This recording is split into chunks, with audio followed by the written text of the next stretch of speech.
అపోస్తుల కార్యములు మొదటి అధ్యాయము 6-7 వచనాలు చదువుకుందాం. అపోస్తుల కార్యములు మొదటి అధ్యాయము 6-7 వచనములు.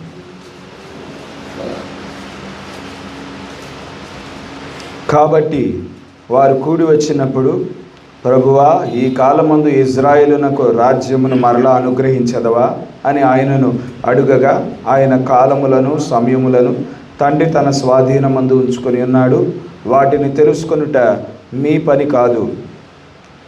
తిమోతికి రాసిన మొదటి పత్రిక 6వ అధ్యాయము 13వ వచనం నుండి చదువుకుందాం. తిమోతికి రాసిన మొదటి పత్రిక 6వ అధ్యాయము 13వ వచనం.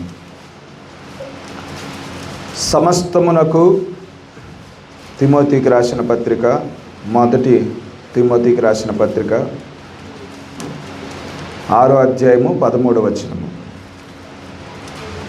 సమస్తమునకు జీవాధారకుడైన దేవుని ఎదుటను పొంతి పిలాతునొద్ద ధైర్యముగా ఒప్పుకొని సాక్ష్యమిచ్చిన క్రీస్తు యేసు ఎదుటను మన ప్రభు అయిన యేసు క్రీస్తు ప్రత్యక్షమగు వరకు నీవు నిష్కళంకముగాను అనింద్యముగాను ఈ ఆజ్ఞను గైకొనవలెనని నీకు ఆజ్ఞాపించుచున్నాను. శ్రీమంతుడును అద్వితీయుడునగు సర్వాధిపతి యుక్తకాలమందు ఆ ప్రత్యక్షతను కనుపరుచును. ఆ సర్వాధిపతి రాజులకు రాజును ప్రభువులకు ప్రభువునై ఉన్నాడు. సమీపింపరాని తేజస్సులో ఆయన మాత్రమే వసించుచు అమరత్వం గలవాడై ఉన్నాడు. మనుషులలో ఎవడునూ ఆయనను చూడలేదు, ఎవడునూ చూడనేరడు. ఆయనకు ఘనతయు శాశ్వతమైన ప్రభావము కలిగి ఉండునుగాక. ఆమేన్. పరిశుద్ధుడా, జీవం కలిగిన దేవా, జీవాధిపతి, స్తోత్రములు తండ్రి, వందనములు యేసయ్య. ఈ రీతిగా ప్రభా మరొక్కసారి ప్రభువా మీ పరిశుద్ధ గ్రంథంలో నుండి కొన్ని వాక్యలేఖనాలు చదవటానికి గాను నీవు కృప చూపించావు తండ్రి. అందును బట్టి వందనములు ప్రభా. అయితే మేము వాక్యలేఖనం ప్రభా యేసయ్య చదవగలిగిన వారముగానే ఉన్నాము, కానీ ప్రభా ఈ వాక్యలేఖనాలను విరిచి వడ్డించవలసిన వాడు నీవే అయి ఉన్నావు ప్రభా. నీవే ప్రభా ఈ బలిపీఠం యొద్ద నిలబడినందుకు స్తోత్రములు తండ్రి. నన్ను వెనక్కి నెట్టి ప్రభా నీవు ముందుకు వచ్చినందుకు స్తోత్రములు ప్రభా. కూడి వచ్చిన వారందరితో ప్రభా యేసయ్య, మా అందరితో ప్రభా నీవే మాట్లాడుచున్నావు ప్రభా. యేసయ్య నీవు మాట్లాడుచుంటున్నట్టుగా మా కన్నులు తెరవమని కోరుచున్నా, మా హృదయాలు తెరిచినందుకు వందనములు తండ్రి. మీ అభిషేకాన్ని మా మీద కుమ్మరించి ప్రభా యేసయ్య, మీ నిత్య జీవపు మాటలు మా హృదయాలలో నాటబడి ప్రభా నూరంతలుగా ఫలించగలుగుటకు తండ్రి నీవే సహాయం దయచేసినందుకు వందనములు చెల్లించుకుంటూ ఈ చిన్న ప్రార్థన ప్రభు అయిన యేసుక్రీస్తు నామములో అడిగి వేడుకొంచున్నాము. ఆమేన్. దయచేసి కూర్చున్నాను. అన్ని నామముల కన్నా ఉన్నతమైన నామము, ప్రశస్తమైన నామము ప్రభు అయిన యేసుక్రీస్తు అని ఘనమైన నామానికి మహిమ కలుగునుగాక. కూడి వచ్చిన సంఘానికి నా శుభములు. ఈ రీతిగా మరొక్కసారి దేవుని యొక్క మహాకృపను బట్టి మనమంతా మరి దేవుని సన్నిధానానికి మనం సజీవులుగా నడిపించబడ్డాము. ఈ రీతిగా దేవుని స్తుతించడానికి గాను, ఆరాధించడానికి గాను, మరొక్కసారి దేవుని యొక్క నిత్య జీవపు మాటలు వినటానికి గాను దేవుడు కృప చూపించున్నాడు. అటువంటి కృప చూపించిన మన దేవునికే మహిమ కలుగునుగాక.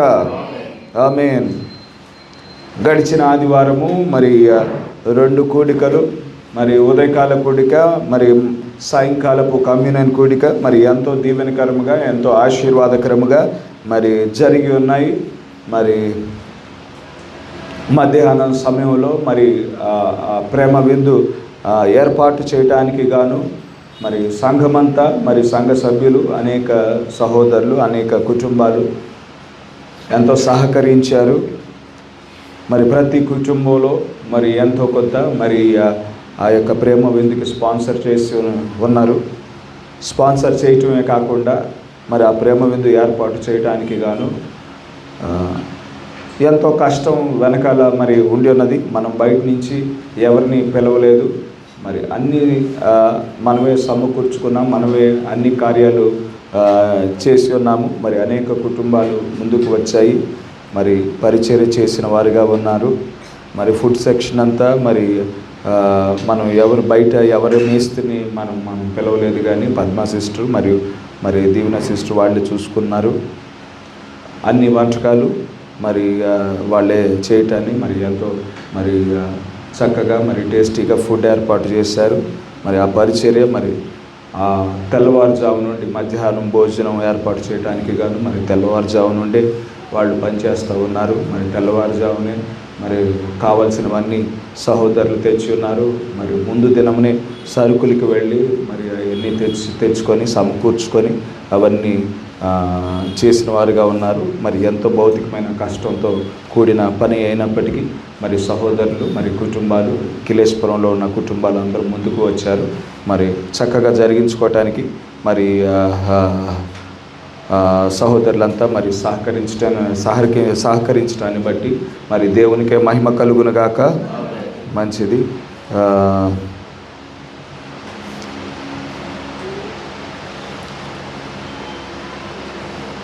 ఈ 13వ తారీఖున అంటే ఈ మంగళవారము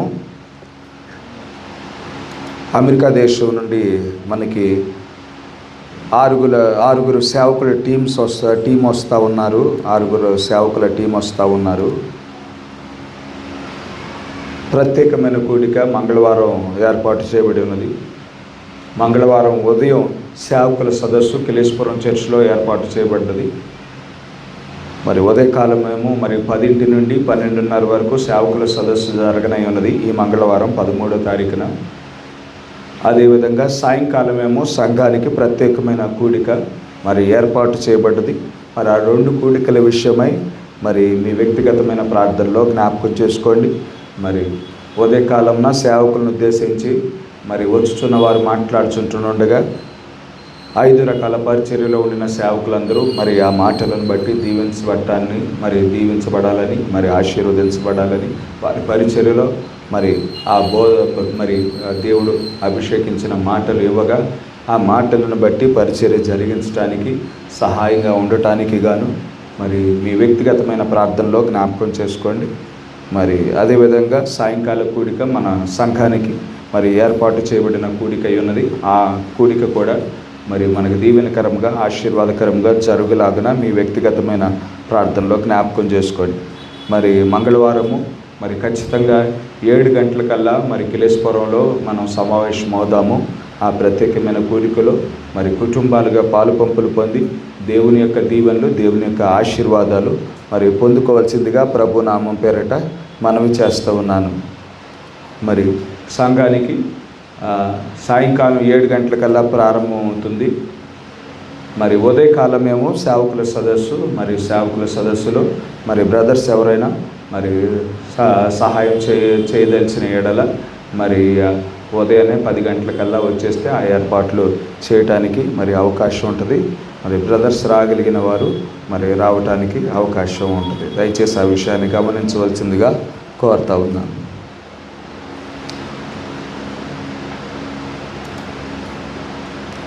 ఈ ఉదయకాల సమయంలో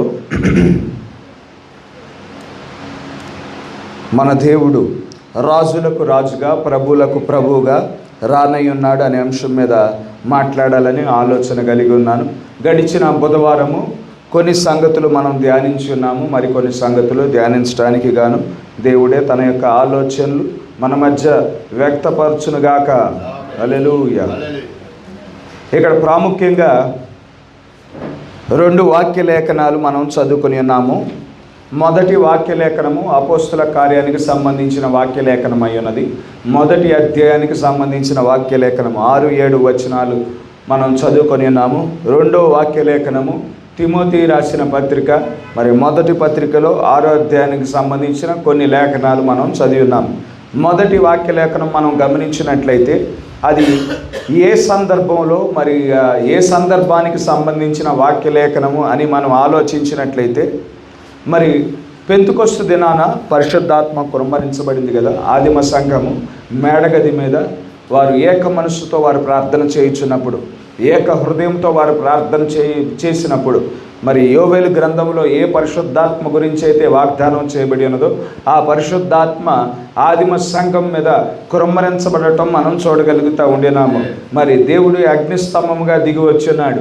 దేవుడి మరి ఆ అగ్నిస్తంభాన్ని అగ్ని నాలుకలుగా తను తాను విభాగించుకొని ఆదిమ సంఘం మీద కుమ్మరించడం మనం చూస్తూ ఉండినాము.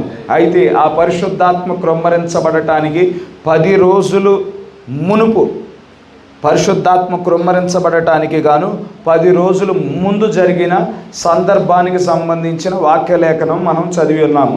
ప్రభువైన యేసుక్రీస్తు వారు ఆయన శరీరధారిగా వచ్చాడు. శరీరధారిగా వచ్చి ఆయన మన కోసం మరణించి పునరుద్ధానము చెందిన 40 రోజుల తర్వాత జరిగిన సందర్భాన్ని ఇక్కడ మనం చదివి ఉన్నాము. మరి ఇక్కడ ఆదిమ సంఘము ఒలీవ కొండ మీద సమావేశపరచబడింది. మరి ఆ ఒలీవ కొండ మీద సమావేశపరచబడగా యేసుక్రీస్తు వారు ఆయన ప్రత్యక్షమయ్యాడు. వారి మధ్యన ఆయన ప్రత్యక్షమయ్యాడు. తనను తాను కనుపరుచుకోవటం మనం చూడగలుగుతూ ఉండినాము. మరి తనను తాను కనుపరుచుకోవటం ద్వారా నేను మరణాన్ని జయించి ఉన్నాను, నేను సమాధిని జయించి ఉన్నాను, నేను పాపాన్ని జయించి ఉన్నానని అక్కడ ఆదిమ సంఘం మధ్యన ఆయన నిరూపించుకొనిచున్న వాడిగా ఉండినాడు. కనుక ఆయన నిరూపించుకుంటూ ఆయన పరిశుద్ధ మరి ఆ యొక్క దేవుని రాజ్యానికి సంబంధించి కొన్ని మాటలను మాట్లాడటం మనం చూడగలుగుతూ ఉండినాము. ఆయన మాట్లాడుచుంటుండగా ఆదిమ సంఘము మరి కొన్ని ప్రశ్నలు వేస్తూ ఉండినారు. మరి ఒక ప్రశ్నకు సంబంధించి ఇక్కడ లేఖనాన్ని మనం చదివి ఉన్నాము. వారు అడిగిన ప్రశ్న ఏమిటంటే, కాబట్టి వారు కూడి వచ్చినప్పుడు ప్రభువా ఈ కాలమందు ఇజ్రాయేలునకు రాజ్యమును మరలా అనుగ్రహించదవా అని ఆయనను అడుగగా, ఆయన కాలములను సమయములను తండ్రి తన స్వాధీనమందు ఉంచుకొని ఉన్నాడు, వాటిని తెలుసుకొనుట మీ పని కాదు. ఇక్కడ వారు అడిగిన ప్రశ్న ఏమిటంటే, ప్రభువా ఈ కాలమందు ఇజ్రాయేలునకు రాజ్యము తిరిగి ఇస్తావా అని వారు ప్రశ్న అడిగారు. యేసుక్రీస్తు వారు ఆయన శరీరధారిగా వచ్చినప్పుడు ఇజ్రాయేల్ దేశాన్ని రోమీయులు పరిపాలన చేస్తూ ఉన్నారు. మన దేశాన్ని ఏ విధంగా బ్రిటిష్ వారు పరిపాలన చేశారో, మన దేశానికి బ్రిటిష్ వారు వ్యాపారం చేయటానికి వచ్చి మరి మెల్లిగా ఈ దేశాన్ని కబ్జా చేశారు. వారే పరిపాలకులుగా వారిని వారు నియమించుకొని మనకి ఉద్యోగాలు ఇచ్చి మరి ఆ ఉద్యోగాలలో వచ్చే సొమ్ము మీద ఆ యొక్క ట్యాక్స్ వేయటం మొదలుపెట్టారు, పన్ను వేయటం మొదలుపెట్టారు. మరి ఇక్కడి నుంచి సంపాదించుకొని, భారతదేశం నుంచి సంపాదించుకొని ఇంగ్లాండ్ దేశానికి ఇక్కడ ఉండిన బంగారాన్ని పంపించేసుకున్నారు, ఇక్కడ ఉండిన వెండిని పంపించేశారు, ఇక్కడ ఉండిన మరి వజ్రాలను పంపించేశారు, కోహినూర్ డైమండ్ని పంపించేసేశారు. ఇలా కొన్ని లక్షల కోట్లు, ఆ కాలంలోనే కొన్ని లక్షల కోట్లు వారు ఇంగ్లాండ్ దేశానికి పంపించేసుకున్నారు. ఈనాడు బ్రిటిష్ ఆ యొక్క మరి లండన్ వీళ్ళంతా అనుభవిస్తున్న ఐశ్వర్యం అంతా మరి భారతదేశానికి సంబంధించిందే అయి ఉన్నది. కనుక మన దేశానికి వచ్చి మనల్ని అణగద్రొక్కి అణిచివేసి మరి పన్ను వారు సంపాదించుకొనిచున్న వారిగా ఉండినారు. మరి బ్రిటిష్ వారు ఏ విధంగా మనల్ని పరిపాలన చేశారో ఇజ్రాయేలును కూడా రోమ్ అదే విధంగా పరిపాలన చేస్తూ ఉన్నది. రోమీయులు అదే విధంగా పరిపాలన చేస్తూ ఉన్నారు. వారి దేశానికి మెల్లిగా ప్రవేశించి వారి దేశాన్ని స్వాధీనపరుచుకొని వారిని ఆ ప్రజలను, ఇజ్రాయేలు ప్రజలను మరి వారి ఏలుబడి క్రిందకి తీసుకువచ్చి వారి చేత పన్ను కట్టించుకుంటా ఆ పన్ను అంతా మరి రోము దేశానికి పంపిస్తూ ఉన్నారు. పన్ను భారం రోజు రోజుకి ఎక్కువైపోతూ ఉన్నది. ఏది చెయ్యాలన్నా కానీ రోమీయుల దగ్గర నుండి పర్మిషన్ తీసుకోవాలి. మతపరమైన ఏ కార్యాలు చేయాలన్నా కానీ రోమీయుల దగ్గర నుండి వారు పర్మిషన్ తెచ్చుకోవాలి. అనేకమైన ఆంక్షలు, వాటన్నిటిని బట్టి ఇజ్రాయేలులు విసుగు చెందిపోయిన వారిగా ఉన్నారు. విసుగు చెందిపోయి మరి యేసుక్రీస్తు మరి ఆయన శరీరధారిగా, దేవుడే శరీరధారిగా వచ్చాడు కదా, ప్రభువా రోమీయుల చేతుల నుండి మమ్మల్ని విడిపించి తిరిగి ఇజ్రాయేలుకి రాజ్యం ఇచ్చేస్తావా? ఇప్పుడు రోము చేతిలో ఉంది కదా ఈ రాజ్యము, తిరిగి ఇజ్రాయేలీలకి ఈ రాజ్యం ఎప్పుడు ఇస్తావు? ఇదేనా ఆ కాలము అని ఆ కాలం గురించి తెలుసుకోవటానికి వారు ప్రయత్నం చేయుచున్నప్పుడు ఇజ్రాయేలు ఎప్పుడు తిరిగి తన యొక్క రాజ్యం పొందుకుంటుందో కాలం తెలుసుకునే పని మీది కాదు. కాలములు దేవుడే స్వాధీనపరుచుకొని ఉన్నాడు. ఎప్పుడు స్వతంత్రత పొందుకుంటుందో, ఎప్పుడు మరి విడుదల పొందుకుంటుందో ఇజ్రాయేలు, దేవుడు ఆ వాగ్దానాన్ని నెరవేర్చడానికి మునుపు దేవుడే దాన్ని బయలుపరుచుకుంటాడు. దేవుడే మరి ప్రవక్తలను పంపించి ఇది జరగనై ఉన్నదని స్పష్టం చేయువాడు దేవుడై ఉన్నాడు. ముందుగానే తెలుసుకునే పని, ఏ కాలానికి సంబంధించిన ఆహారం ఆ కాలంలో దేవుడు ఇచ్చువాడై ఉన్నాడు. అది ఎప్పుడు జరుగుతుంది, ఇది ఎప్పుడు జరుగుతుంది ముందుగానే తెలుసుకునే పని మీది కాదు అని ఇక్కడ చెప్పటం మనం చూడగలుగుతూ ఉండినాం. అది మొదటి లేఖనం మనం చూస్తాం.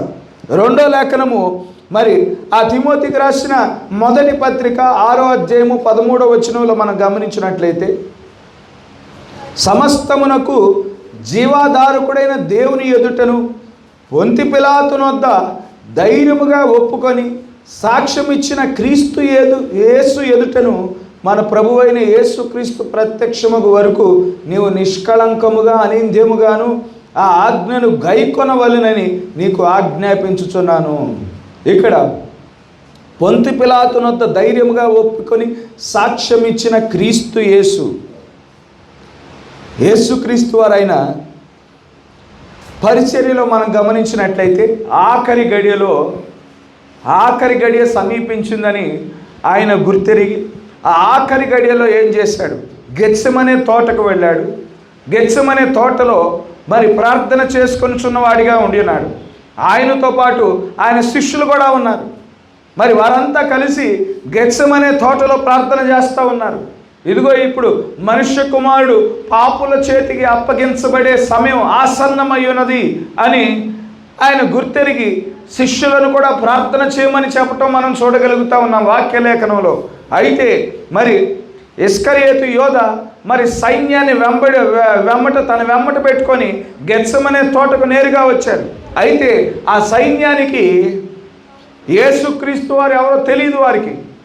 కనుక చూపించవలసిన వాడు ఎవరు అంటే ఇస్కరియోతు యోధ ఏ విధంగా ఇతనే యేసుక్రీస్తుని ఏ విధంగా చెప్పాడు, ఏ విధంగా సూచన ఇచ్చాడు అంటే మరి ముద్దు పెట్టుట ద్వారా యేసుక్రీస్తు వారి దగ్గరికి వచ్చి ముద్దు పెట్టి ఇదిగో ఈయనే యేసుక్రీస్తు అన్నట్టు వారికి సిగ్నల్ ఇచ్చాడు సైన్యానికి.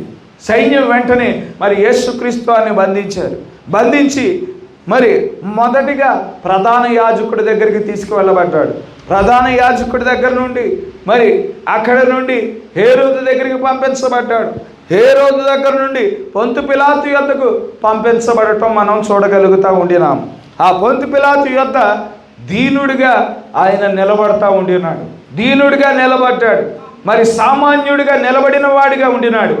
ఏ సృష్టికర్త అయితే భూమి ఆకాశములను సృజించి ఉన్నాడు, ఏ సృష్టికర్త అయితే సూర్యచంద్ర నక్షత్రములను సృజించి ఉన్నాడు, ఏ సృష్టికర్త అయితే సర్వాధికారము కలిగిన దేవుడిగా ఉండి ఉన్నాడు, ఆ సృష్టికర్త సామాన్యుడిగా పిలాతు ఎదుట నిలబడటం మనం చూడగలుగుతూ ఉండినాము. ఆయన సామాన్యుడిగా మరి అక్కడ పిలాతు ఎదుట నిలబడ్డాడు. మరి మత పెద్దల ఎదుట నిలబడ్డాడు. మరి ఆ యొక్క ప్రజల ఎదుట నిలబడిన వాడిగా ఉండినాడు. ఆయన సామాన్యుడిగా నిలబడుట ద్వారా అక్కడ జకర్యా గ్రంథము 9వ అధ్యాయము 9వ వచనం యొక్క నెరవేర్పు జరగటం మనం చూడగలుగుతూ ఉండినాము. జకర్యా గ్రంథము 9వ అధ్యాయము 9వ వచనంలో, సియోను నివాసులారా బహుగా సంతోషించుడి, యెరూషలేము నివాసులారా ఉల్లాసముగా ఉండుడి, నీ రాజు నీతిపరుడును రక్షణ గలవాడును దీనుడనై గాడిద పిల్లను ఏకి నీ యొద్దకు వచ్చుచున్నాడు. ఆయన దీనుడిగా వచ్చినట్లు మనం ఇక్కడ చూడగలుగుతూ ఉండినాం. సామాన్యుడిగా మరి వారి మధ్య నిలబడినట్లు మనం చూడగలుగుతూ ఉండినాం. పిలాతు యొద్ద మరి నిలబెట్టబడగా పిలాతు దగ్గర ఎవరు నిలబెట్టబడతారంటే మరి నేరం మోపబడిన వారు నిలబెట్టబడతారు తీర్పు కోసము. ఆయన మీద మోపబడిన నేరాలు ఏంటి? మొదటిది దైవదూషణ. ఇదిగో ఈయనే దేవుని కుమారుడని చెప్పుకుంటా ఉన్నాడు అని మొదటి నేరం మోపబడి ఉన్నది. రెండో నేరము ఈయనే యూదులకు రాజని చెప్పుకుంటా ఉన్నాడు, అది రెండో నేరం. ఆయన చేసింది దోపిడీలు చేయటాన్ని బట్టి పిలాతు యొద్ద నిలబెట్టబడలా, దొంగతనాలు చేయటం బట్టి పిలాతు ఎదుట నిలబెట్టబడాల, లేదంటే అక్రమమైన కార్యములు చేయటాన్ని బట్టి పిలాతు యొద్ద నిలబెట్టబడలేదు. కానీ ఒకటి, నేను దేవుని కుమారుడనై ఉన్నాను అని దైవదూషణ చేశాడు అని నేరం మోపి పిలాతు ఎదుట నిలబెట్టబడటం మనం చూడగలుగుతూ ఉన్నాం. మరొకటి, యూదుల రాజని చెప్పుకొనుచున్నాడనే నేరము మోపబడటం మనం చూడగలుగుతూ ఉండినాం. అవును, ఆయన యూదుల రాజే అయి ఉన్నాడు. ఎందుకంటే ఆయన జన్మించినప్పుడు ఆకాశంలో మనం చూసినట్లయితే 3 నక్షత్రాల సమూహము, ప్రత్యేకమైన కూటమి ఏర్పాటైనది ఆకాశములో. 3 నక్షత్రాలు మరి కలిపి ఒక పెద్ద నక్షత్రంగా ప్రత్యక్షమైంది ఆకాశంలో. ఆ నక్షత్రాలను వెంబడిస్తా మరి జ్ఞానులు వారు దేశాలు దాటుకొని, ప్రాంతాలు దాటుకొని, కొండలను దాటుకొని, గుట్టలను దాటుకొని వారు యెరూషలేము పట్టణానికి వారు వచ్చిన వారిగా ఉండినారు. ఆ జ్ఞానులు మరి భారతదేశం నుంచే వచ్చారని మరి చరిత్రకారులు చెప్తా ఉన్నారు. వారు ఆ కాలంలో మరి ట్రైన్స్ లేవు, ఆ కాలంలో బస్సులు లేవు, ఆ కాలంలో విమానాలు లేవు. వారు ఒంటెల మీద ప్రయాణం చేయాలి, లేదంటే గాడిదల మీద ప్రయాణం చేయాలి. ఆ విధంగా ప్రయాణం చేయాలంటే మరి ఇక్కడి నుంచి ఇజ్రాయెల్ దేశం ప్రయాణం చేయాలంటే కొన్ని నెలలు పడుతుంది. కొన్ని నెలలు వారు ప్రయాణం చేయవలసిన పరిస్థితి. కొండలు దాటుకొని, వివిధ పరిస్థితులు, వివిధ వాతావరణాలు దాటుకొని వెళ్ళవలసిన పరిస్థితి ఉన్నది. ఆ కష్టమంతా మరి ఒకే ఉద్దేశంతో వారు చేయుచున్న వారిగా ఉన్నారు. ఇదిగో ఈ లోక రక్షకుడు జన్మించున్నాడు, యూదుల రాజు జన్మించున్నాడు, ఆయన దర్శించాలనే ఒక ఆలోచన వారి హృదయంలో ఆశ నెలకొల్పబడగా వారు ఆ నక్షత్రాన్ని వెంబడించుకుంటా వచ్చారు. వెంబడించుకుంటా వచ్చి మరి అక్కడ యెరూషలేము పట్టణంలో హేరోదు రాజుని అడుగుతూ ఉన్నారు, యూదుల రాజుగా పుట్టినవాడు ఎక్కడా అని అడగటం మనం చూడగలుగుతూ ఉండినాము. యేసుక్రీస్తు వారు జన్మించడానికి మునుపు కూడా మరి గాబ్రియేలు దూత వచ్చి కన్యకైన మరియతో మాట్లాడటం మనం చూడగలుగుతూ ఉన్నాం. యోసేపుతో మాట్లాడటం మనం చూడగలుగుతూ ఉన్నాం. ఏదైతే యెషయా గ్రంథము 22వ అధ్యాయం 22వ వచనములో మరి రాయబడి ఉన్నదో ఆ మాటలు గాబ్రియేలు దూత పలకటం మనం చూడగలుగుతూ ఉండినాం. సర్వకాలము దావీదు సింహాసనమును రాజ్యమును నియమించును, అతడు సింహాసనాసీనుడై రాజ పరిపాలన చేయుననే మాటలు అక్కడ గాబ్రియేలు పలకటం మనం చూడగలుగుతూ ఉండినాం. ఆయనకి రాజ్యం ఇవ్వబడుతుంది, ఆ సింహాసనం మీద రాజ్య పరిపాలన చేస్తాడు అని గాబ్రియేలు ప్రవచింపబడిన మాటలు జ్ఞాపకం చేయటం మనం వాక్యలేఖనంలో మనం చూడగలుగుతూ ఉండినాము. కనుక ఆయన పిలాతు ఎదుట నిలబెట్టబడినప్పుడు ఇదిగో ఈయన రాజని చెప్పుకుంటా ఉండి ఉన్నాడు. పిలాతు, ఓ రోమా చక్రవర్తి, నీవు తప్ప మాకు వేరే రాజు లేడు, నీవే మా రాజు అయి ఉన్నావు, మాకు ఈ వ్యక్తి రాజుగా వద్దు, ఇదిగో ఈయన ఏదో ప్లాన్ చేయడానికి ప్రయత్నం చేస్తూ ఉన్నాడు, రాజని చెప్పుకుంటా ఉన్నాడు, ప్రజలను మరి సమకూరుస్తూ ఉన్నాడని నేరం మోపి పిలాతు ఎదుట నిలబెట్టడం మనం చూడగలుగుతూ ఉన్నాం. పిలాతు, నీవు యూదుల రాజువా అని యేసుక్రీస్తు వారిని స్వయంగా అడగటం మనం చూడగలుగుతూ ఉన్నాం వాక్యలేఖనంలో. యేసుక్రీస్తు వారు నీవన్నట్టే అని సమాధానం ఇస్తూ ఉండినాడు. నిజమే, ఆయనే మరి పరిశుద్ధ గ్రంథంలో ప్రధానమైన అంశముగా ఉండిన వాడై ఉన్నాడు. ఆయనే మరి మనుష్య కుమారుని పరిచర్య చేయటానికి వచ్చిన వాడై ఉన్నాడు. దేవుని కుమారుని పరిచర్య చేయుచున్నవాడు ఆయనే. దావీదు కుమారుని పరిచర్యను చేయవలసిన వాడు ఆయనే అయి ఉన్నాడు. హల్లెలూయా. కనుక ఆ కాలంలో ఆయన మనుష్య కుమారుని పరిచర్య చేయటానికి శరీరధారిగా వచ్చాడు. ఏ పరిచర్య అయితే ఆయన చేయటానికి వచ్చాడో ఆ పరిచర్య గురించి ఆయన మాట్లాడుతున్నాడు. తర్వాత వచ్చే దేవుని కుమారుని పరిచర్య, తర్వాత వచ్చే దావీదు కుమారుని పరిచర్య గురించి ఎక్కువ ప్రస్తావించడం లేదు, కానీ ప్రస్తుతం జరుగుతున్న మనుష్య కుమారుని పరిచర్య గురించి ఆయన ఎక్కువ ప్రస్తావించడం మనం చూడగలుగుతూ ఉండినాం. దేవుడు నిర్ణయించిన కాలంలో ప్రతి సంగతిని బయలుపరుస్తాడు. ఆ కాలానికి నియమించబడిన పరిచర్య ఏంటంటే మనుష్య కుమారుని పరిచర్య. మనుష్య కుమారుడిగా అంటే మరి స్త్రీ సంతానముగా ఆయన జన్మించున్నాడు. స్త్రీ సంతానముగా జన్మించున్నాడు. ఆ పరిచర్య మానవుడిగా జన్మించున్నాడు. ఆ పరిచర్యను జరిగించడానికి వచ్చినప్పుడు ఆ పరిచర్య గురించి మాట్లాడుతున్నాడు. తర్వాత దేవుని కుమారుని పరిచర్య. దేవుని కుమారుని పరిచర్య అంటే పరిశుద్ధాత్మ యొక్క పరిచర్య, ఆదరణకర్త పరిచర్య అయి ఉన్నది. తర్వాత దావీదు కుమారుని పరిచర్య చేయటానికి ఆయన వచ్చువాడై ఉన్నాడు. ఏ పరిచర్య చేయటానికి వస్తే ఆ పరిచర్యను గుర్తించినప్పుడు దేవుడు ఆశీర్వదిస్తాడు. ఇక్కడ శిరోపణిక స్త్రీని మనం గమనించండి. ఆమె ఒక అవసరతతో మనుష్య కుమారుడి దగ్గరికి వచ్చింది, యేసుక్రీస్తు వారి దగ్గరికి వచ్చింది.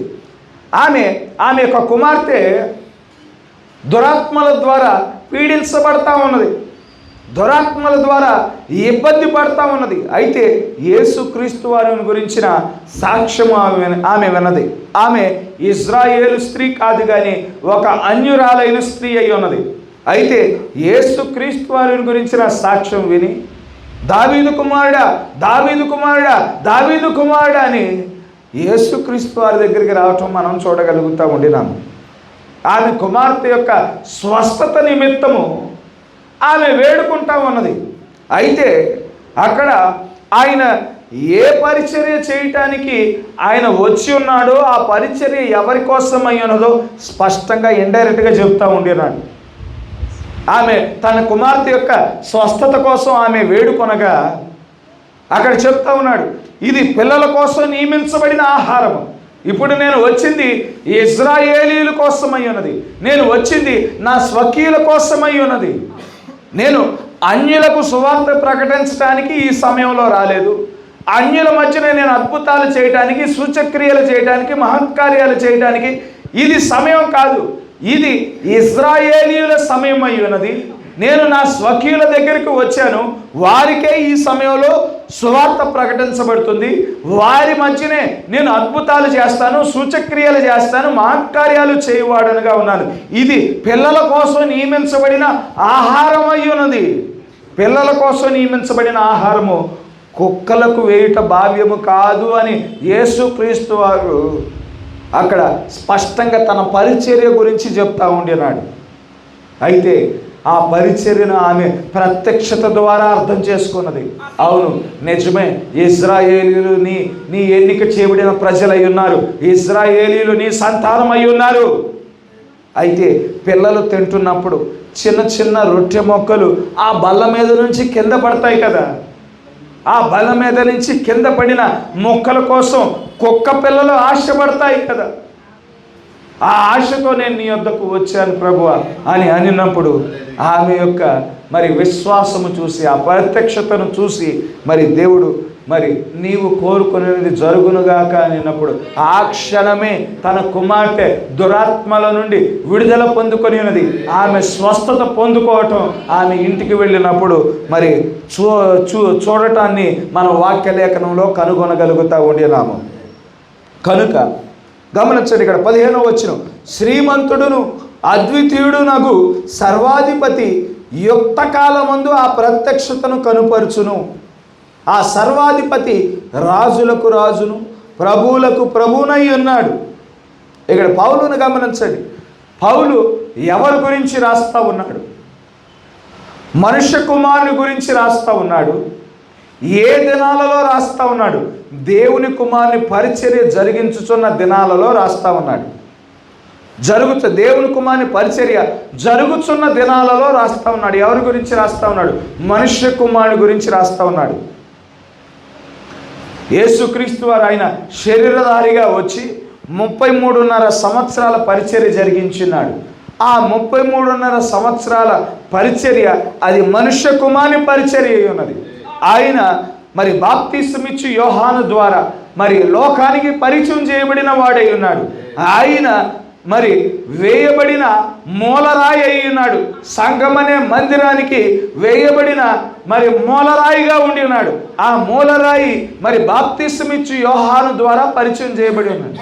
ఇప్పుడు ఆయన మరి ఆ పరిచర్యను ముగించుకొని మరి మరణించి పునరుద్ధానము చెంది పరలోకానికి ఆరోహణమై వెళ్ళాడు.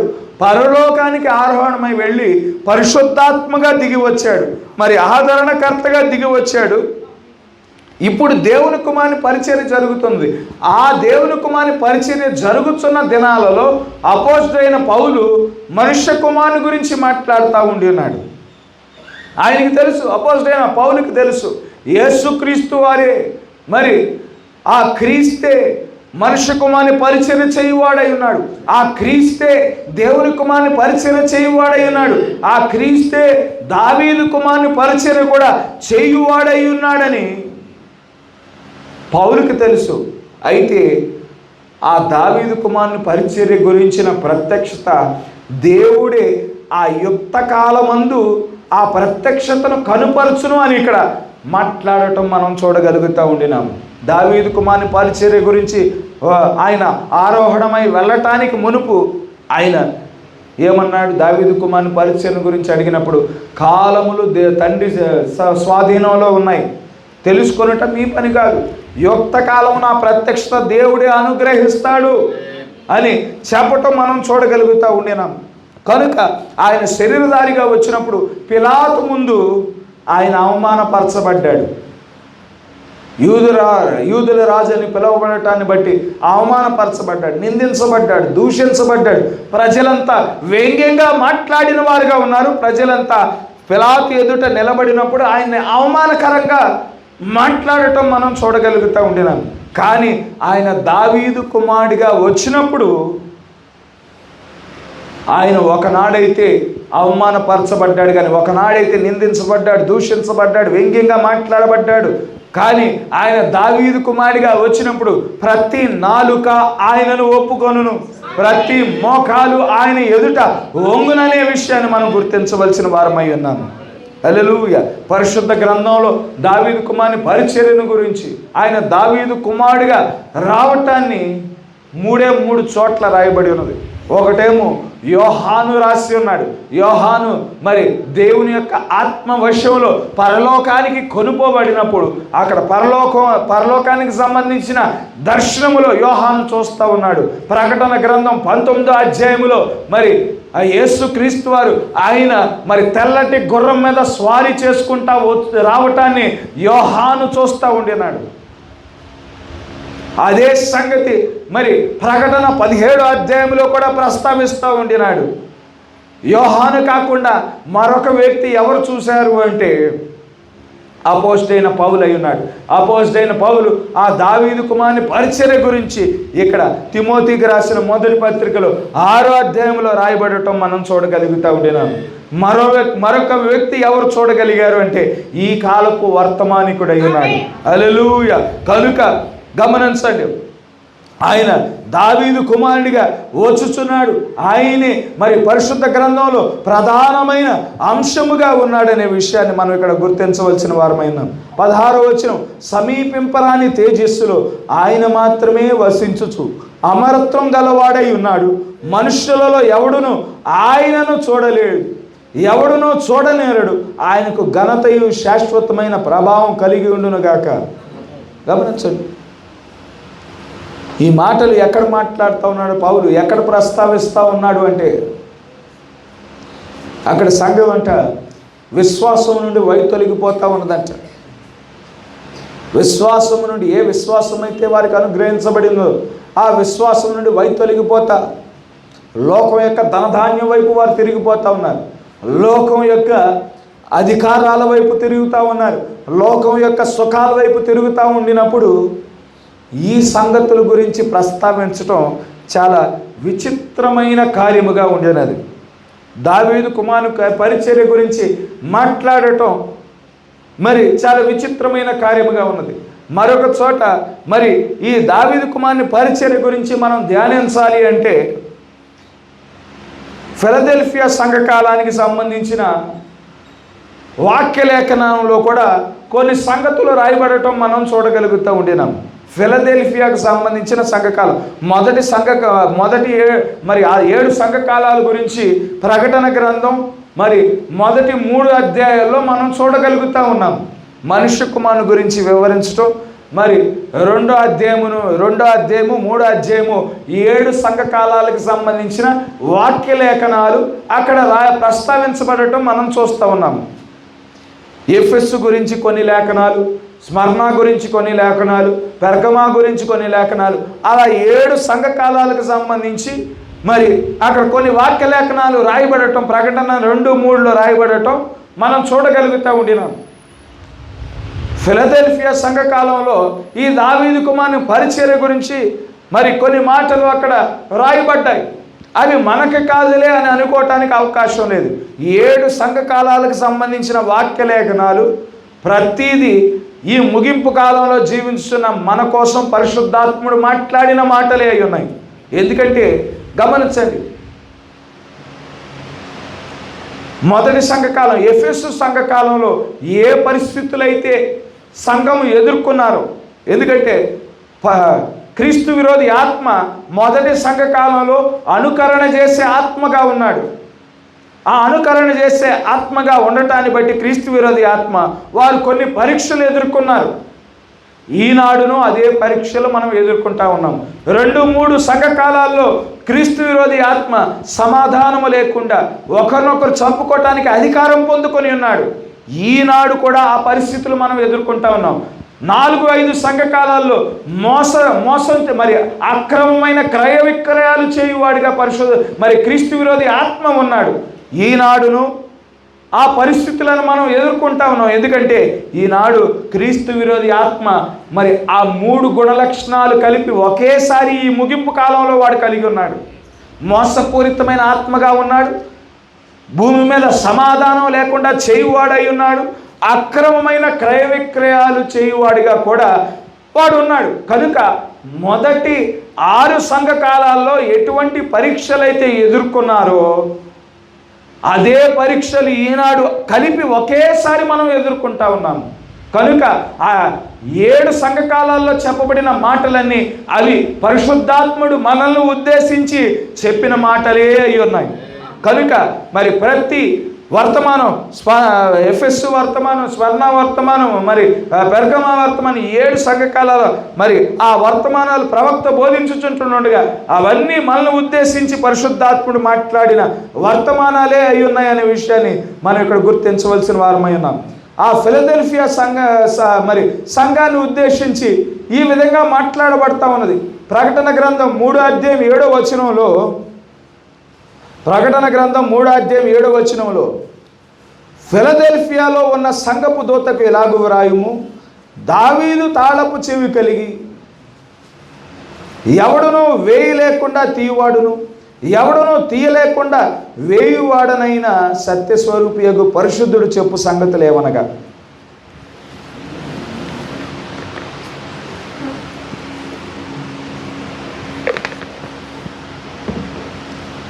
ఫిలదెల్ఫియాలో ఉన్న సంఘపు దూతకు ఇలాగో రాయుము, దావీదు తాళపు చెవి కలిగి ఎవడనో వేయి లేకుండా తీయువాడును, ఎవడనో తీయలేకుండా వేయువాడనైన సత్యస్వరూపియగు పరిశుద్ధుడు చెప్పు సంగతులు.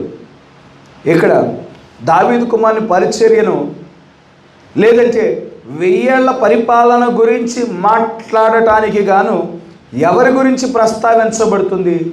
దావీదు గురించి ప్రస్తావించబడుతుంది. దావీదు తాళపు చెవి అని ప్రస్తావించబడటం మనం చూడగలుగుతూ ఉండినాం.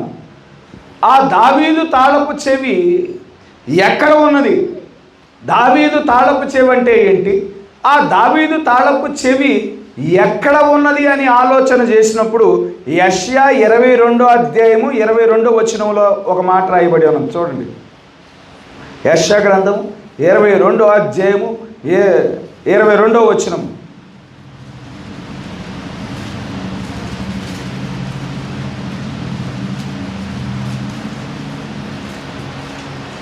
దావీదు తాళపు చెవి అంటే దేనికి సంబంధించినదై ఉన్నది? ఆ దావీదు తాళపు చెవి ఎక్కడున్నది అని మనం ఆలోచన చేసినప్పుడు, నేను దావీదు ఇంటి తాళపు అధికార భారమును అతని భుజం మీద ఉంచేదను, అతడు తీయగా ఎవడును మూయజాలడు, అతడు మూయగా ఎవడును తీయజాలడు. ఇక్కడ తాళపు చెవి దేనికి సంబంధించినదై ఉన్నది? అధికార భారానికి సంబంధించినది అయి ఉన్నదని స్పష్టంగా ఇక్కడ అర్థమవుతా ఉన్నది.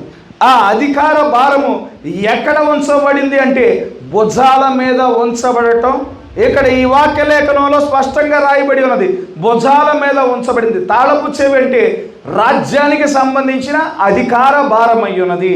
ఆ అధికార భారం ఎక్కడ ఉంచబడింది? మరి భుజాల మీద ఉంచబడి ఉన్నది. దాని గురించి వివరించడానికి ప్రవక్త దేని గురించి మాట్లాడుతూ ఉన్నాడంటే ఇజ్రాయేలు ప్రజల యొక్క సాంప్రదాయం గురించి మాట్లాడుతూ ఉన్నాడు. ఇజ్రాయేల్ ప్రజలు వారు వివాహం చేసుకునేటప్పుడు వివాహం అంతా అయిపోయిన తర్వాత పెళ్లి కుమార్తె ఏం చేస్తుంది? వివాహం అయిపోయిన తర్వాత పెళ్లి కుమార్తె పెళ్లి కుమార్తె యొక్క ముసుగు తీయబడుతుంది. ముసుగు తీయబడిన తర్వాత ఆ ముసుగును తీసి పెళ్లి కుమారుడు యొక్క భుజం మీద పడుతుంది. తన ముసుగును తీసి ఆ పెళ్లి కుమార్తె యొక్క ముసుగును పెళ్లి కుమారుడు యొక్క భుజం మీద పడుతుంది. ఎందుకు పడుతుంది అని ఆలోచన చేసినప్పుడు దాని యొక్క అర్థం ఏమిటి, ఆ పని యొక్క అర్థం ఏమిటి, ఆమె చేసిన పనికి అర్థం ఏమిటి అని ఆలోచన చేసినప్పుడు తన మీద పూర్తి అధికారము పెండ్లి కుమారుడికి ఇచ్చుతున్నది. ఇక నుండి నీవే నన్ను సంరక్షించువాడవై ఉన్నావు, నీవే నన్ను పోషించువాడవై ఉన్నావు, నీవే పరిపూర్ణమైన అధికారము నా మీద కలిగిన వాడవుగా ఉన్నావు, నా బాధ్యత వహించవలసిన వాడు నీవే అయి ఉన్నావని ఇష్టపూర్వకంగా ఆ అధికారాన్ని పెండ్లి కుమారుడికి ఇస్తూ ఉన్నది. పెండ్లికి మునుపు ఆ అధికారాన్ని ఎవరు కలిగి ఉన్నారు అంటే తండ్రి కలిగి ఉన్నాడు. తండ్రే ఆమె గురించిన బాగోగులు చూసుకుని ఉన్నాడు, ఆమెను పోషించిన వాడై ఉన్నాడు, ఆమెను సంరక్షించిన వాడై ఉన్నాడు, ఆమెకు శిరస్సుగా ఉండి నడిపించిన వాడై ఉన్నాడు. ఇప్పుడు ఆ బాధ్యత పెళ్లి తర్వాత భర్తకి ఇవ్వబడటం మనం చూడగలుగుతూ ఉండినాం. భర్తకు ఇష్టపూర్వకంగా ఇవ్వబడటం మనం చూడగలుగుతూ ఉండినాం. అయితే ఇక్కడ యేసుక్రీస్తు వారి యొక్క భుజాల మీద రాజ్యం యొక్క భారము ఉంచబడింది, రాజ్యానికి సంబంధించిన అధికారము ఉంచబడటం మనం చూడగలుగుతూ ఉండినాము. సరే, యేసుక్రీస్తు వారి యొక్క భుజాల మీద రాజ్యానికి సంబంధించిన భారం ఉంచబడింది, రాజ్యానికి సంబంధించిన అధికారము ఇవ్వబడింది, బాగానే ఉంది. అయితే దావీదు గురించి ఎందుకు ప్రస్తావించబడాలి? ఆ తాళపు చెవి అనొచ్చుగా, దావీదు తాళపు చెవిని ఎందుకు అనాలి అని ఆలోచన చేసినప్పుడు దావీదు రాజ్యానికి సంబంధించిన వాగ్దానము కలిగిన వాడై ఉన్నాడు. హల్లెలూయా! దావీదు రాజ్యానికి సంబంధించిన వాగ్దానం పొందుకొని ఉన్నాడు. ఆయన ఎక్కడో గొర్రెల కాపరిగా ఉన్నాడు. ఆ గొర్రెల కాపరిగా ఉండిన దావీదును దేవుడు ఎన్నిక చేసిన వాడిగా ఉన్నాడు. తన ఆలోచన చొప్పున, మనుషుల ఆలోచన చొప్పున కాదు, మనుషుల యొక్క హెచ్చర చొప్పున దేవుడు దావీదును ఎన్నిక చేయలేదు. దావీదు కంటే ముందు సౌలు మనుషుల యొక్క ఆలోచన చొప్పున ఎన్నిక చేయబడిన వాడై ఉన్నాడు. వారు ఎటువంటి రాజు కావాలి అని వారు కోరుకొని ఉన్నారో దేవుడు వారి ఆలోచన చొప్పునే దేవుడు సౌలును ముందుకు తీసుకువచ్చాడు. వారు ఏమని కోరుకున్నారు? మాకు రాజుగా ఒక వ్యక్తి ఉండాలి, ఆ రాజుగా ఉండే వ్యక్తి గంభీరంగా ఉండాలి, అందగాడుగా ఉండాలి, జ్ఞానవంతుడిగా ఉండాలి, ఆజానుబాహుడిగా ఉండాలి, బలవంతుడిగా ఉండాలి అని వారు కోరుకున్నారు. వారు కోరుకున్నట్టే సౌలు అందగాడై ఉన్నాడు, ఆయన బలవంతుడిగా ఉన్నాడు, ఆజానుబాహుడిగా ఉన్నాడు. సౌలు నిలబడినప్పుడు గమనించండి, సౌలు నిలబడినప్పుడు మరి ఇజ్రాయేలు రాజ్యానికి సంబంధించిన ఏ సైన్యంలో వ్యక్తి అయినా కానీ సౌలు యొక్క భుజాల దాకే వచ్చేవాడంట. ఎవరైనా సౌలు భుజాల దాకే వచ్చేవాడు. ఈయన అంతటి ఆజానుభావుడై ఉన్నాడు. అంతటి ఆజానుభావుడైనప్పటికీ, అంత జ్ఞానం కలిగిన వాడైనప్పటికీ వాగ్దానం వైపు చూడలేని వాడిగా ఉన్నాడు. గొలియాతును చూసి భయపడిన వాడిగా ఉండినాడు. కానీ ఇక్కడ గమనించండి, దావీదు ఆ విధంగా లేడు. దావీదు దేవుని యొక్క హృదయానుసారుడై ఉన్నాడు. హల్లెలూయా! తన ఎదుట నిలబడిన గొలియాతు 9 అడుగుల వాడైనప్పటికీ ఆయన ఎటువంటి విశ్వాసం కలిగిన వాడిగా ఉన్నాడు. నేను ఎవరితో నిబంధన చేసుకొని ఉన్నాను? సైన్యములకు అధిపతి అయిన యెహోవాతో నేను నిబంధన చేసుకొని ఉన్నాను. నేను సర్వశక్తుడైన దేవునితో సున్నతి అనే నిబంధన చేసుకుని ఉన్నాను. అటువంటి దేవునితో నిబంధన చేసుకుని ఉంటుండగా నన్ను తలదించుకునేవాడిగా ఆయన చేయుడు. నన్ను నా శత్రువుల ఎదుట నన్ను హెచ్చిస్తాడు. నా యొక్క తలను ఆయన అంటువాడై ఉన్నాడు. నా శత్రువుల ఎదుట భోజనము సిద్ధము చేయువాడై ఉన్నాడని ఆ యొక్క వాగ్దానం గురించి ప్రత్యక్షత కలిగి ఉండి భౌతికమైన గొలియాతు యొక్క రూపాన్ని చూడని వాడిగా ఉండి ఉన్నాడు. హల్లెలూయా. అటువంటి దావీదు రాజ్యమును గురించిన వాగ్దానము కలిగిన వాడై ఉన్నాడు కనుక ఆ తాళపు చెవి దావీదుతో లింక్ చేయబడతా ఉన్నది. దావీదు ఏ విధంగా రాజ్యముల గురించిన వాగ్దానము కలిగిన వాడిగా ఉండినాడు. ఆ వాగ్దానము ఇక్కడ యేసుక్రీస్తు వారి ద్వారా నెరవేర్చబడనై ఉన్నది. ఎందుకంటే యేసుక్రీస్తు వారు ఆయన మొదటగా ఆయన మనుష్య కుమారుడిగా ఉన్నాడు, అబ్రహాం కుమారుడిగా ఉన్నాడు, యోధా గోత్రానికి సంబంధించిన వాడై ఉన్నాడు, దావీదు వంశావళికి సంబంధించిన వాడై ఉన్నాడు.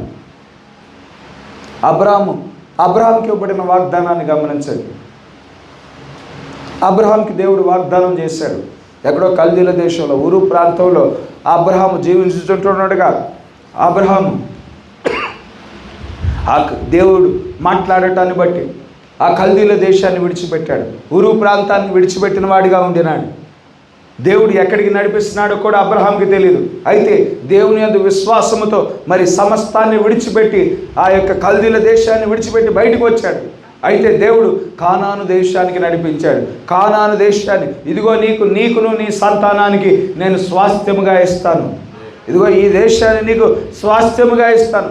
ఈ దేశము నీకు ఎంతవరకు ఈ భూభాగం నీకు స్వాస్థ్యముగా ఇవ్వబడుతుందంటే ఇదిగో లెబానోను దగ్గర నుంచి నువ్వు నడు, యూఫ్రటీసు నది వరకు, లెబానోను నుండి యూఫ్రటీసు నది వరకు ఇది నీకును నీ సంతానానికి ఇచ్చిన వాగ్దానమే.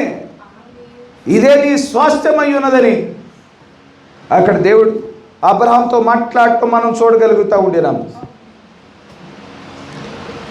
ఏ భూభాగం మీద అయితే అబ్రహాము నడిచాడు ఆ భూభాగం అంతా స్వాస్థ్యంగా ఇవ్వటానికి మునుపు అబ్రహామును ఆ భూభాగం అంతా నడిపించున్నాడు.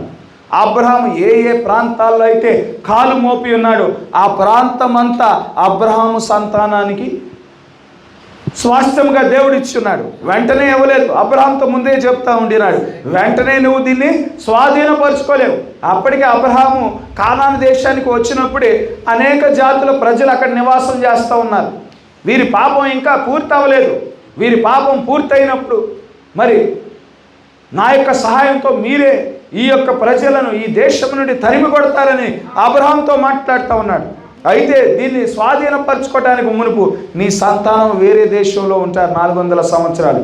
400 సంవత్సరాలు అయిపోయిన తర్వాత నేనే వారిని ఆ దేశం నుండి బయటికి నడిపిస్తాను అని అబ్రహాంతో దేవుడు ముందుగానే మాట్లాడాడు. దేవుడు మాట్లాడిన విధంగానే మోషే కాలంలో యాకోబు సంతతి వారంతా ఐగుప్తు దేశం నుండి బయటికి నడిపించబడ్డారు.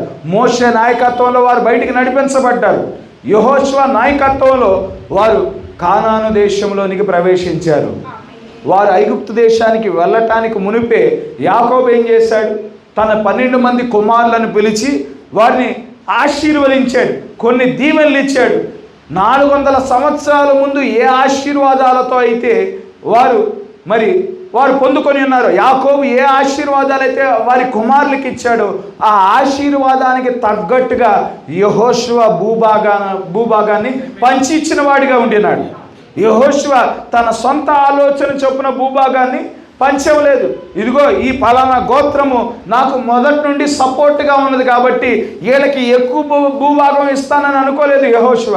వీళ్ళు నాకు అసలు నా యుద్ధాల్లో అసలు సపోర్టే చేయలేదు, వీళ్ళు దూరంగా ఉన్నారు, నేను ఒక నిర్ణయం చెప్తే నాకు వ్యతిరేకంగా మాట్లాడారు, వీరికి ఎక్కువ ఇవ్వకూడదు అనే ఆలోచన యెహోషువకి లేదు. యెహోషువ దేవుని ఆత్మ ద్వారా నడిపించబడి, దేవుని ఆత్మ ద్వారా ప్రేరేపించబడి ఏ ఆశీర్వాదాలైతే యాకోబు 400 సంవత్సరాలకు మునుపు ఇచ్చాడో ఆ ఆశీర్వాదాన్ని బట్టి వారికి తగ్గ భూభాగం ఇవ్వటం మనం చూడగలుగుతూ ఉండినాము.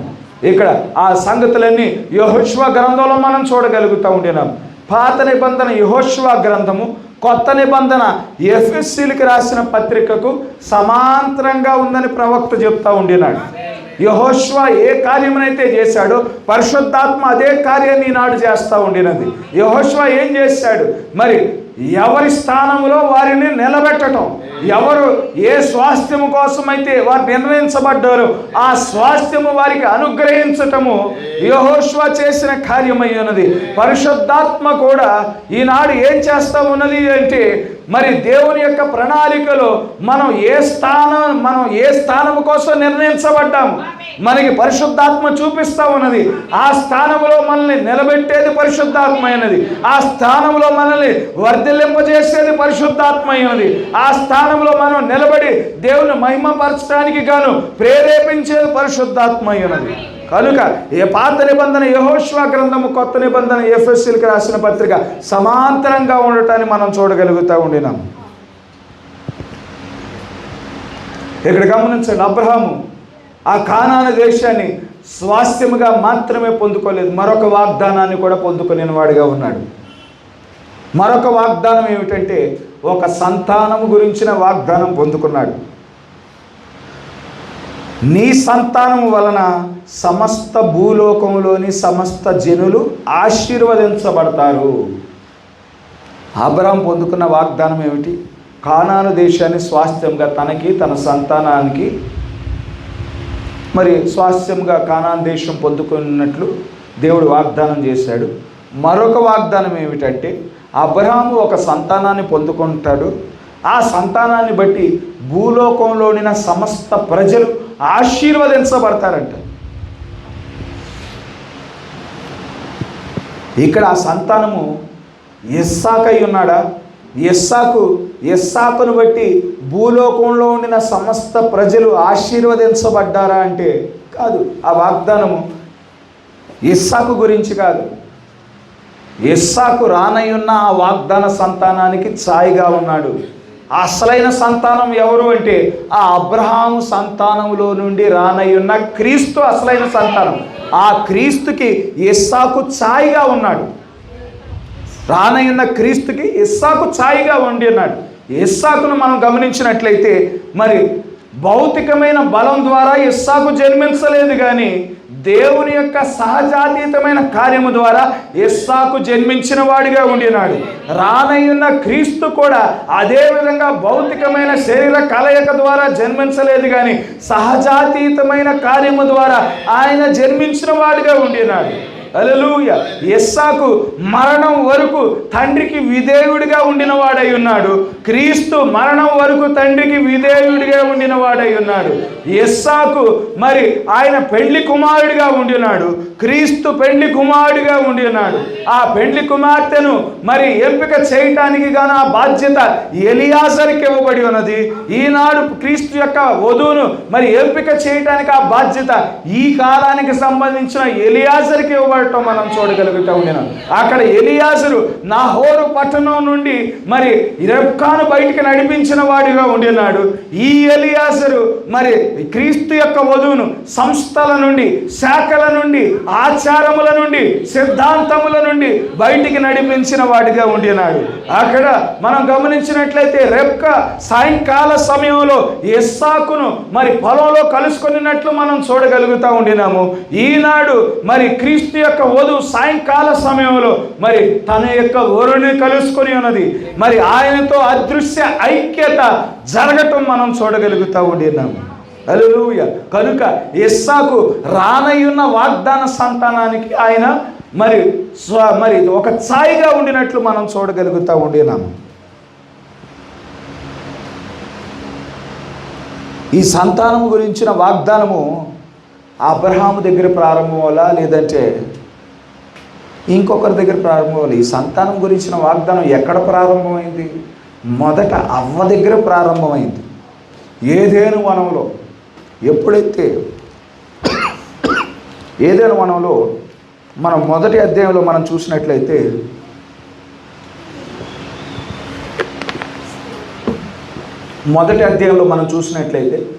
నరులు సృజించబడ్డారు.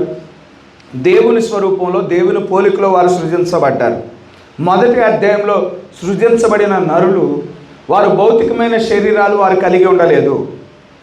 వారు మొదటి అధ్యాయంలో వారు థియోఫనీగా ఉన్నారు. థియోఫనీగా ఉండిన ఆ నరులకు రెండో అధ్యాయంలో భౌతికమైన శరీరాలు నిర్మించబడ్డాయి. కనుక భౌతికమైన శరీరాలలో వారు రెండో అధ్యాయంకి వచ్చేపాటికి ఆ భౌతికమైన శరీరాలలో వారి థియోఫనీని వారు కలిగి ఉన్నారు. అది మహిమ దేహంగా ఉండి ఉన్నది. రెండో అధ్యాయంలో అవ్వ ఆదాములు కలిగి ఉండిన ఆ శరీరాలు మహిమ దేహాలు ఉన్నాయి. అందుకనే వారి శరీరాలలో రోగము లేదు, వారి శరీరాలలో వ్యాధులు లేవు, వారి శరీరంలో వృద్ధాప్యం లేదు, వారి శరీరంలో మరణము లేదు, వారి శరీరంలో ఈర్ష్యలు లేవు, వారి శరీరంలో అసూయలు లేవు, వారి శరీరాలలో ఎటువంటి క్రోధాలు లేవు, ఎటువంటి పగలు లేవు, వారి శరీరాలలో మరి ఎటువంటి కాముకత్వం లేదు. ఎందుకంటే అది మహిమ దేహం అయి ఉన్నది. ఎప్పుడైతే మరి సాతాను యొక్క మాటలు విని ఉన్నదో అవ్వ, ఆమె హృదయములో దేవుని వాక్యాన్ని సందేహించుట ద్వారా ఆమె ఏం చేసింది? పాపం చేస్తున్నది. ఎప్పుడైతే పాపం చేసిందో ఆమె యొక్క థియోఫనీ, ఎప్పుడైతే ఆదాము వాక్యాన్ని మరి తిరస్కరించినాడో, వాక్యాన్ని మరి అతిక్రమించినాడో, ఆ ఆదాము యొక్క థియోఫనీలు తీసివేయబడ్డాయి వారి దగ్గర నుండి. ఆ థియోఫనీలు తీసివేయబడ్డాయి.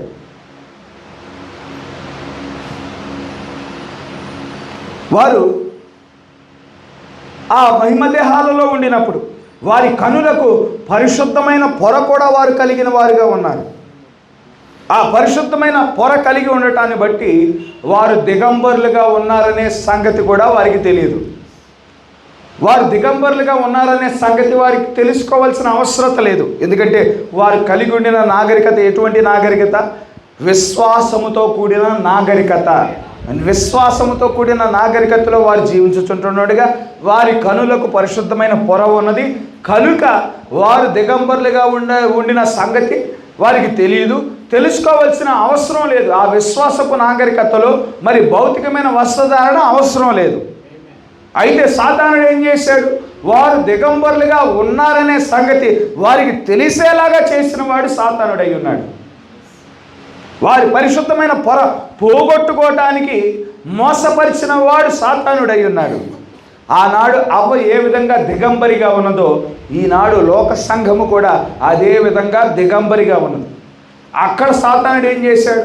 అక్కడ వారు దిగంబరులుగా ఉన్నారనే సంగతి వారు తెలుసుకోవాల్సిన అవసరం లేదు. అయితే వారికి తెలియజెప్పాడు సాతానుడు, తెలుసుకునేలాగా చేశాడు సాతానుడు. ఇక్కడ లోక సంఘం దిగంబరిగా ఉన్నది, ఇక్కడ దిగంబరిగా ఉన్నదనే సంగతి లోక సంఘం తెలుసుకోవాలి. తెలుసుకోనికోకుండా వారికి గురుడితనం కలుగు చేసిన వాడు సాతానుడు. అంత రివర్స్ చేస్తూ ఉన్నాడు. ఎందుకంటే మనం ఇక్కడ విశ్వాసానికి సంబంధించిన నాగరికతలో మనం జీవించడం లేదు. ఇది జ్ఞానంతో కూడిన నాగరికత, మరి విద్యతో కూడిన నాగరికత అయి ఉన్నది. ఇక్కడ మన కనులకు పరిశుద్ధమైన పొర లేదు. కనుక మనం భౌతికమైన వస్త్రధారణ కలిగి ఉండవలసిన వారమై ఉన్నాం, ఆత్మీయమైన వస్త్రధారణ కలిగి ఉండవలసిన వారమై ఉన్నాం. ఇక్కడ సంఘము దిగంబరిగా ఉన్నదనే విషయం తెలియకోకుండా ఆత్మీయమైన గుడితనాన్ని కలుగు చేయుచున్న వాడిగా ఉండినాడు. ఆ దిగంబరత్వాన్ని కప్పుకోవటానికి గాను దేవుడు తన వధువు నిమిత్తము వాక్యపు వస్త్రాన్ని పంపించిన వాడిగా ఉండినాడు. ఆ వాక్యముతో మనల్ని మనం కప్పుకోవలసిన వారమై ఉన్నాము. అక్కడ గమనించండి, ఆ ఏదేను మనవులో అటువంటి స్థితిలో ఉండిన అవ్వకు దేవుడు మొదటిసారి సంతానం గురించిన వాగ్దానం ఇవ్వటం మనం చూడగలుగుతూ ఉన్నాం. సంతానం గురించిన వాగ్దానం మొదట పొందుకొని ఉన్నది అవ్వ ఉన్నది. ఎప్పుడైతే వారు వాక్యాన్ని విడిచిపెట్టి ఉన్నారో, వాక్యాన్ని అతిక్రమించి ఉన్నారో, వారు నశించిపోయిన స్థితిలో ఉన్నారు. అక్కడ దేవుడు వాగ్దానం చేస్తూ ఉన్నాడు ఏదేను మనలో, ఇదిగో నీకు ఒక సంతానాన్ని నేను కలుగజేస్తాను. ఆ సంతానం నువ్వు పొందుకొనినప్పుడు ఆ సంతానం వచ్చి పాపం యొక్క తలను చితగొట్టునని అక్కడ దేవుడు వాగ్దానం చేస్తూ ఉన్నాడు. ఆ సంతానం గురించి ఏ వాగ్దానం అయితే అవ్వకు ఇవ్వబడిందో, ఆదాముకు ఇవ్వబడి ఉన్నదో ఆ వాగ్దానం ఎవరికి మరి వారి నుండి అబ్రహాము యొద్దకు చేరుకొని ఉన్నది. అబ్రహాము కూడా ఆ వాగ్దానం బట్టి, ఆ వాగ్దానంలో అబ్రహాం భాగం చేయబడ్డాడు. మొదట సంతానం గురించిన వాగ్దానము అవ్వకి ఇవ్వబడింది. అవ్వ దగ్గర నుండి ఆ వాగ్దానం అబ్రహాం ఆ వాగ్దానంలో భాగం చేయబడిన వాడిగా ఉన్నాడు. అబ్రహాంతో దేవుడు మాట్లాడుతూ ఉన్నాడు, నీకొక సంతానాన్ని నేను కలుగజేస్తాను, ఆ సంతానం బట్టి ఈ లోకంలో ఉండిన సమస్త ప్రజలు దీవించబడతారు, ఆశీర్వదించబడతారని అబ్రహాంతో దేవుడు మాట్లాడుతూ ఉన్నాడు. అబ్రహాము దగ్గర నుండి ఆ వాగ్దానము దావీదు దగ్గరకు వచ్చింది. దావీదు కూడా మరి ఒక సంతానము గురించిన వాగ్దానం పొందుకుంటా ఉండినాడు. ఇదిగో నీవు ఒక సంతానాన్ని పొందుకొని ఉన్నావు. అతడు వచ్చి దావీదు యొక్క రాజ్యాన్ని స్థిరపరచును, ఆ రాజ్యానికి ఇక అంతము ఉండదని దావీదు ఒక సంతానం గురించిన వాగ్దానం పొందుకున్నాడు. ఆ సంతానము సొలొమోను యొక్క రాజ్యము తరతరములు నిలిచి ఉంటుందంటే ఆ సంతానము సొలొమోను కాదు, కానీ సొలొమోను కూడా ఒక ఛాయిగానే ఉన్నాడు. ఇస్సాకు ఏ విధంగా ఒక ఛాయిగా ఉన్నాడో సొలొమోను కూడా ఒక ఛాయిగా ఉన్నాడు. సొలొమోను కాలం మనం చూసినట్లయితే మరి సొలొమోను కాలములోనే యుద్ధములన్నీ ముగియటం మనం చూడగలుగుతూ ఉండినాము. హల్లెలూయా. క్రీస్తు తన రాజ్యాన్ని స్థిరపరిచినప్పుడు యుద్ధాలన్నీ ముగించబడతాయి. మరి సొలొమోను వచ్చినప్పుడు మరి ఇజ్రాయేలు రాజ్యములో శాంతి నెలకొల్పబడింది, సమాధానము నెలకొల్పబడింది, నీతిమంతమైన పరిపాలన నెలకొల్పబడింది. అదేవిధంగా మరి యేసుక్రీస్తు వారు తన రాజ్యాన్ని నెలకొల్పినప్పుడు అక్కడ నీతియుక్తమైన పాలన ఉంటుంది. మరి ఆ యొక్క మరి సమాధానకరమైన పరిస్థితులు ఉంటాయి, శాంతికరమైన పరిస్థితులు ఉంటాయనే మరి విషయాన్ని మనం గుర్తించవలసిన వారమైన సొలొమోను కాలంలో ఇజ్రాయేలు ఎన్నడూ చూడనంత వైభోగం చూసి ఉన్నది. యేసుక్రీస్తు వారు ఆయన వచ్చి పరిపాలన చేసినప్పుడు ఈ లోకము ఎన్నడూ చూడనంత వైభోగము మరి చూడనయ్యి ఉన్నది. కనుక సొలొమోను కేవలం రానయ్యున్న సంతానానికి ఒక ఛాయిగానే ఉన్నాడు. దావీదు దగ్గర నుండి ఆ వాగ్దానము ఎవరి దగ్గరకు చేరుకొని ఉన్నదంటే కన్యకైన మరియ దగ్గరికి చేరుకొని ఉన్నది. హల్లెలూయా. కన్యకైన మరియ, గమనించండి, ఆ నిజమైన సంతానాన్ని ఆమె పొందుకునేది. ఆయనకు సంబంధించిన లేఖనాల్లో మనం గమనించినట్లయితే ఆయన ఒక యాజకుడై ఉన్నాడని లేఖనాలు సెలవిస్తూ ఉన్నాయి. ఆయన ఒక ప్రవక్త అయి ఉన్నాడని లేఖనాలు సెలవిస్తూ ఉన్నాయి. ఆయన ఒక రాజు అయి ఉన్నాడని లేఖనాలు సెలవిస్తూ ఉన్నాయి. ఆ క్రీస్తే మరి మనుష్య కుమారుని పరిచర్య చేయువాడై ఉన్నాడు. ఆ క్రీస్తే దేవుని కుమారుని పరిచర్య చేయువాడై ఉన్నాడు. ఆ క్రీస్తే దావీదు కుమారుని పరిచర్య చేయువాడిగా ఉండినాడు. ఆయన మనుష్య కుమారుడిగా అంటే స్త్రీ సంతానముగా ఉండినవాడుగా ఉన్నాడు. మనం ఏ విధంగా శరీర మరి ఆ యొక్క స్త్రీ గర్భంలో మనం పుట్టిన వారముగా ఉన్నాము, ఆదాము యొక్క సంతానముగా మనం ఏ విధంగా ఉన్నాము, ఆయన కూడా ఒక ఆదాము సంతానముగా ఉండిన వాడై ఉన్నాడు. హల్లెలూయా. ఆదాముకి దేవుడు ఏది స్వాస్థ్యముగా ఇచ్చిన వాడై ఉన్నాడు? ఈ భూమిని స్వాస్థ్యముగా ఇచ్చిన వాడై ఉన్నాడు. హల్లెలూయా. కనుక ఇప్పుడు ఆ స్వాస్థ్యము కోల్పోవటాన్ని మనం చూడగలుగుతూ ఉండినాం. ఆదాము కోల్పోవటం మనం చూడగలుగుతూ ఉండినాం. తిరిగి వచ్చే సంతానము ఆ స్వాస్థ్యానికి అసలైన వారసుడై ఉన్నాడు. ఆ స్వాస్థ్యము తిరిగి తీసుకువచ్చు వాడై ఉన్నాడు. హల్లెలూయా. దేవుని కుమారుని పరిచర్య చేయువాడై ఉన్నాడు. దేవుని కుమారుడిగా దేవుని మనం గమనించినట్లయితే సమస్త సృష్టిని ఆయన సృజించిన వాడై ఉన్నాడు. భూమి ఆకాశములు సృజించిన వాడై ఉన్నాడు. సూర్యచంద్ర నక్షత్రాలు మరి ఆయన సృజించిన వాడై ఉన్నాడు. కనుక మరి దేవుని కుమారుడిగా ఉండి ఆయన ఈ సమస్త సృష్టికి ఆయన వారసుడై ఉన్నాడు. ఆయనే పరిపాలన చేయువాడై ఉన్నాడు. హల్లెలూయా. దావీదు కుమారుని పరిచర్యను చేయువాడై ఉన్నాడు. దావీదు ఏ విధంగా అయితే మరి రాజ్యముల గురించిన వాగ్దానం పొందుకొని ఉన్నాడు, దావీదు కుమారుడిగా ఆ యొక్క వాగ్దానం నెరవేర్చబడేది ఈయనలోనే అయి ఉన్నది. హల్లెలూయా. అయితే ఆయన కేవలం ఇజ్రాయేలు దేశానికి మాత్రమే రాడు, కానీ మరి సమస్త భూమి కోసం ఆయన వచ్చువాడై ఉన్నాడు. అయితే తన రాజ్యాన్ని, తన సింహాసనాన్ని ఎక్కడ నెలకొల్పుతాడండి? ఇజ్రాయేలులో తన యొక్క సింహాసనాన్ని నెలకొల్పువాడై ఉన్నాడు. అక్కడి నుండి ప్రపంచాన్ని ఆయన పరిపాలన చేయువాడై ఉన్నాడు. హల్లెలూయా.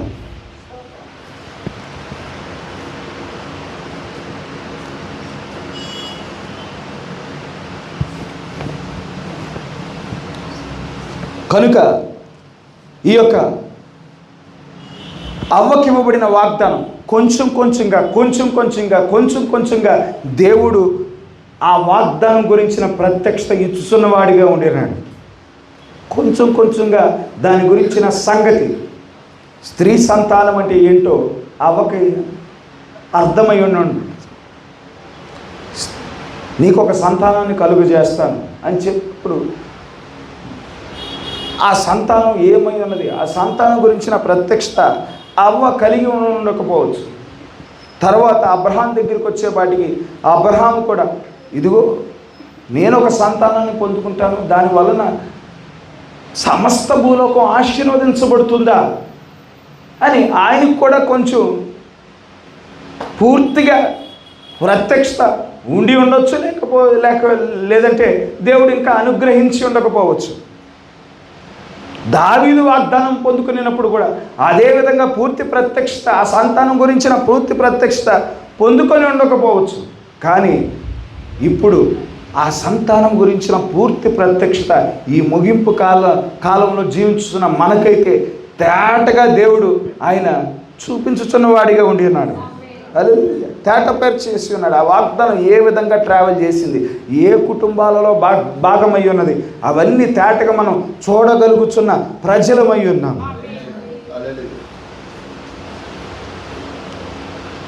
ఆయన ఇప్పుడు దావీదు కుమారుడిగా ఆయన రానై ఉన్నాడు. ఈ భూమిని స్వాధీనపరుచుకోవటానికి మునుపు ఆయన ఆ హక్కు పత్రంతో ఆయన దిగి వచ్చిన వాడిగా ఉండినాడు. మొదటిగా ఏ హక్కు పత్రాన్ని గురించి అయితే మరి 2000 సంవత్సరాల క్రితం తన రక్తాన్ని కార్చాడో, తన ప్రాణాన్ని పెట్టి ఉన్నాడు, ఆ హక్కు పత్రాన్ని 2000 సంవత్సరాల క్రితం కొన్నాడు. ఇప్పుడు దాన్ని తండ్రి యొద్ద నుంచి తీసుకొని ఉన్నాడు. ఆ తండ్రి యొద్ద నుండి తీసుకొని ఇప్పుడు ఒక పాదాన్ని భూమి మీద మోపుతా ఉన్నాడు, ఒక పాదాన్ని సముద్రం మీద పంపి ఉన్నాడు. అది హక్కు పత్రమై ఉన్నది, అది విమోచన గ్రంథమై ఉన్నది. హల్లెలూయా. దాంట్లో ఎవరి పేర్లు రాయబడ్డాయంటే మరి 7 సంఘ కాలాల్లో ఎవరైతే జయించిన వారిగా ఉన్నారో వారి పేర్లన్నీ ఆ యొక్క గ్రంథంలో రాయబడ్డాయి. హల్లెలూయా. ప్రతి సంఘ కాలంలో మరి దేవుని కుమారులు, దేవుని కుమార్తెలు పరీక్షలు ఎదుర్కొనిన వారిగా ఉన్నారు. యేసుక్రీస్తు వారు ఏ విధంగా ఆయన పరీక్షను ఎదుర్కొనిన వాడిగా ఉన్నాడు, శ్రమ నొందిన వాడిగా ఉన్నాడు, శోధించబడిన వాడిగా ఉండినాడు. ఆయన ప్రతి పరీక్ష యందు సహానుభావం కలిగిన వాడై మరి ప్రతి పరీక్షను జయించి మరి తండ్రి సింహాసనం మీద ఏ విధంగా కూర్చుండిన వాడిగా ఉన్నాడు. జయించిన మిమ్ములను కూడా నాతో పాటు నా సింహాసనం మీద కూర్చోబెట్టుకుంటానని దేవుడు మాట్లాడుతూ ఉండినాడు. కనుక ప్రతి సంఘకాలంలో మరి దేవుని కుమార్తెలు, దేవుని కుమారులు వారి పరీక్షలను ఎదుర్కొంటారు, శ్రమను ఎదుర్కొంటారు, శోధన ఎదుర్కొంటారు. జయించిన వారికి దేవుడు ఒక రివార్డ్ ఇస్తూ ఉండటం మనం చూడగలుగుతూ ఉండినాం. జయించిన వారికి ఒక రివార్డ్. ఆ రివార్డులు మనం చూసినట్లయితే అన్నీ మరి దేంతో లింక్ అయి ఉన్నాయి, అన్నీ 1000 ఏళ్ల పరిపాలన, అన్నీ పూర్వపు ఏదేనుతోనే లింక్ అయి ఉన్నాయి. ఆ యొక్క రివార్డులు మనం చూసినట్లయితే మరి ఒక కాలంలోనేమో ఇదిగో నేను ఆ జీవవృక్షాన్ని భుజింపనిస్తాను అని దేవుడు మాట్లాడుతూ ఉండినాడు. మరొక రివార్డ్ ఏమో మరి మీకు రెండో మరణం వలన ఎటువంటి హాని కలుగుదని మాట్లాడుతూ ఉండినాడు. మరి మరొక రివార్డ్ ఏమో ఇదిగో మీకు తెల్లరాతిని ఇస్తాను, మరి క్రొత్త పేరు మీకు కలుగు చేస్తాను, పరలోకంలో ఉండిన ఆ మరుగైన మన్నాను మీకు భుజింపనిస్తానని దేవుడు మాట్లాడుతూ ఉండినాడు. ఇక ఫిలదెల్ఫియా సంఘకాలంకి వచ్చేపాటికి లేదంటే తొలితేర సంఘకాలానికి వచ్చేపాటికి మీకు వేగు చుక్కనిస్తానని మాట్లాడుతూ ఉండినాడు. 4వ సంఘకాలం దగ్గరకు వచ్చేపాటికి ఇక డైరెక్ట్గా అధికారం గురించి మాట్లాడుతూ ఉన్నాడు. 1000 ఏళ్ల పరిపాలనలోనే మనం అధికారం పొందుకుంటాం. ఆ అధికారం గురించి మాట్లాడుతూ ఉన్నాడు. ఎందుకంటే ఈ 7 సంఘకాలాల్లో ఏం జరుగుతూ ఉన్నదంటే పూర్వపు ఏదేను యొద్దకు వెళ్ళటానికి సంఘము సిద్ధపరచబడతా ఉన్నది. ఇక 4వ సంఘకాలం వచ్చేపాటికి అధికారం గురించి మాట్లాడుతూ ఉన్నాడు. జనుల మీద అధికారం ఇచ్చేదను, ఇనుప దండముతో వారిని ఏలును. అధికారం ఇస్తాను అని మాట్లాడటం మనం చూడగలుగుతూ ఉండినాము. ఇక 5వ సంఘకాలం వచ్చేపాటికి మీరు తెల్లటి వస్త్రాలు ధరించుకుంటారు, మీ పేర్లు ఎన్నడూ తుడిచిపెట్టబడవు, మీ మీద నా నామాన్ని నేను ఉంచుతాను, తండ్రి ఎదుటను సమస్త దేవదూతావళి ఎదుటను నేను మిమ్మల్ని ఒప్పుకుంటాను, నేను నిన్ను అంగీకరిస్తాను, మరి పరలోక పట్టణం యొక్క నామాన్ని మీ మీద రాస్తాను, మరి నా పేరు రాస్తాను. హల్లెలూయా. మరి ఈ వాగ్దానం ఏమిటో మనం చూడగలుగుతూ ఉన్నాం. ఇక చివరికి వచ్చేపాటికి సింహాసనం గురించి మాట్లాడటం మనం చూడగలుగుతూ ఉండేనాం.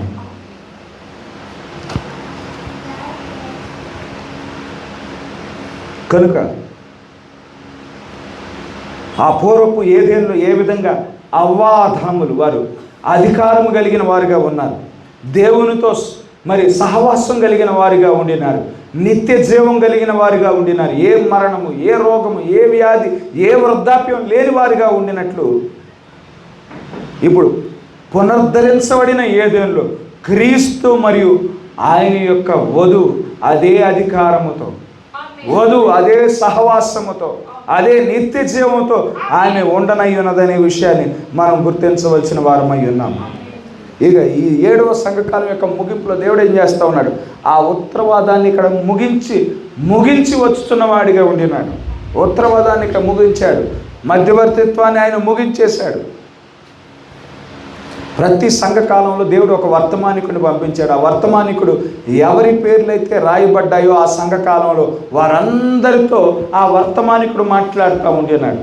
ఆ వర్తమానికుడు మాట్లాడుచున్నప్పుడు ఎవరైతే ముందుగా ఎన్నిక చేయబడ్డారో వారు ఆ పక్షిరాజు యొక్క స్వరాన్ని వినుచున్న వారిగా ఉండినారు.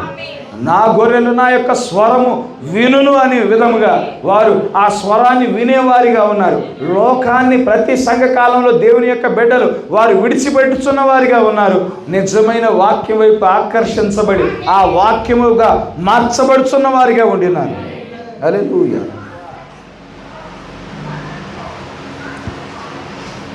కనుక మన పెళ్లి కుమారుడు ఆయన వచ్చినప్పుడు ఆయన రాజుగా వచ్చుచున్నాడు. సాతానుడి గురించి మనకు తెలుసు, వాడంతా అనుకరణ చేసేవాడిగా ఉన్నాడు. యేసుక్రీస్తు వారు ఏ విధంగా రాజుగా ఆయన రానయ్యున్నాడో దాన్ని కూడా అనుకరణ చేయటానికి వాడి యొక్క ప్రణాళిక. ఈ సాతాను ఏదేను వాడు తీసుకున్నాడు. క్రమేపీ ఈ యొక్క దేవుని ఏదేను తీసుకొని వాడు సాతాను ఏదేనుగా మరిచి ఉన్నాడు.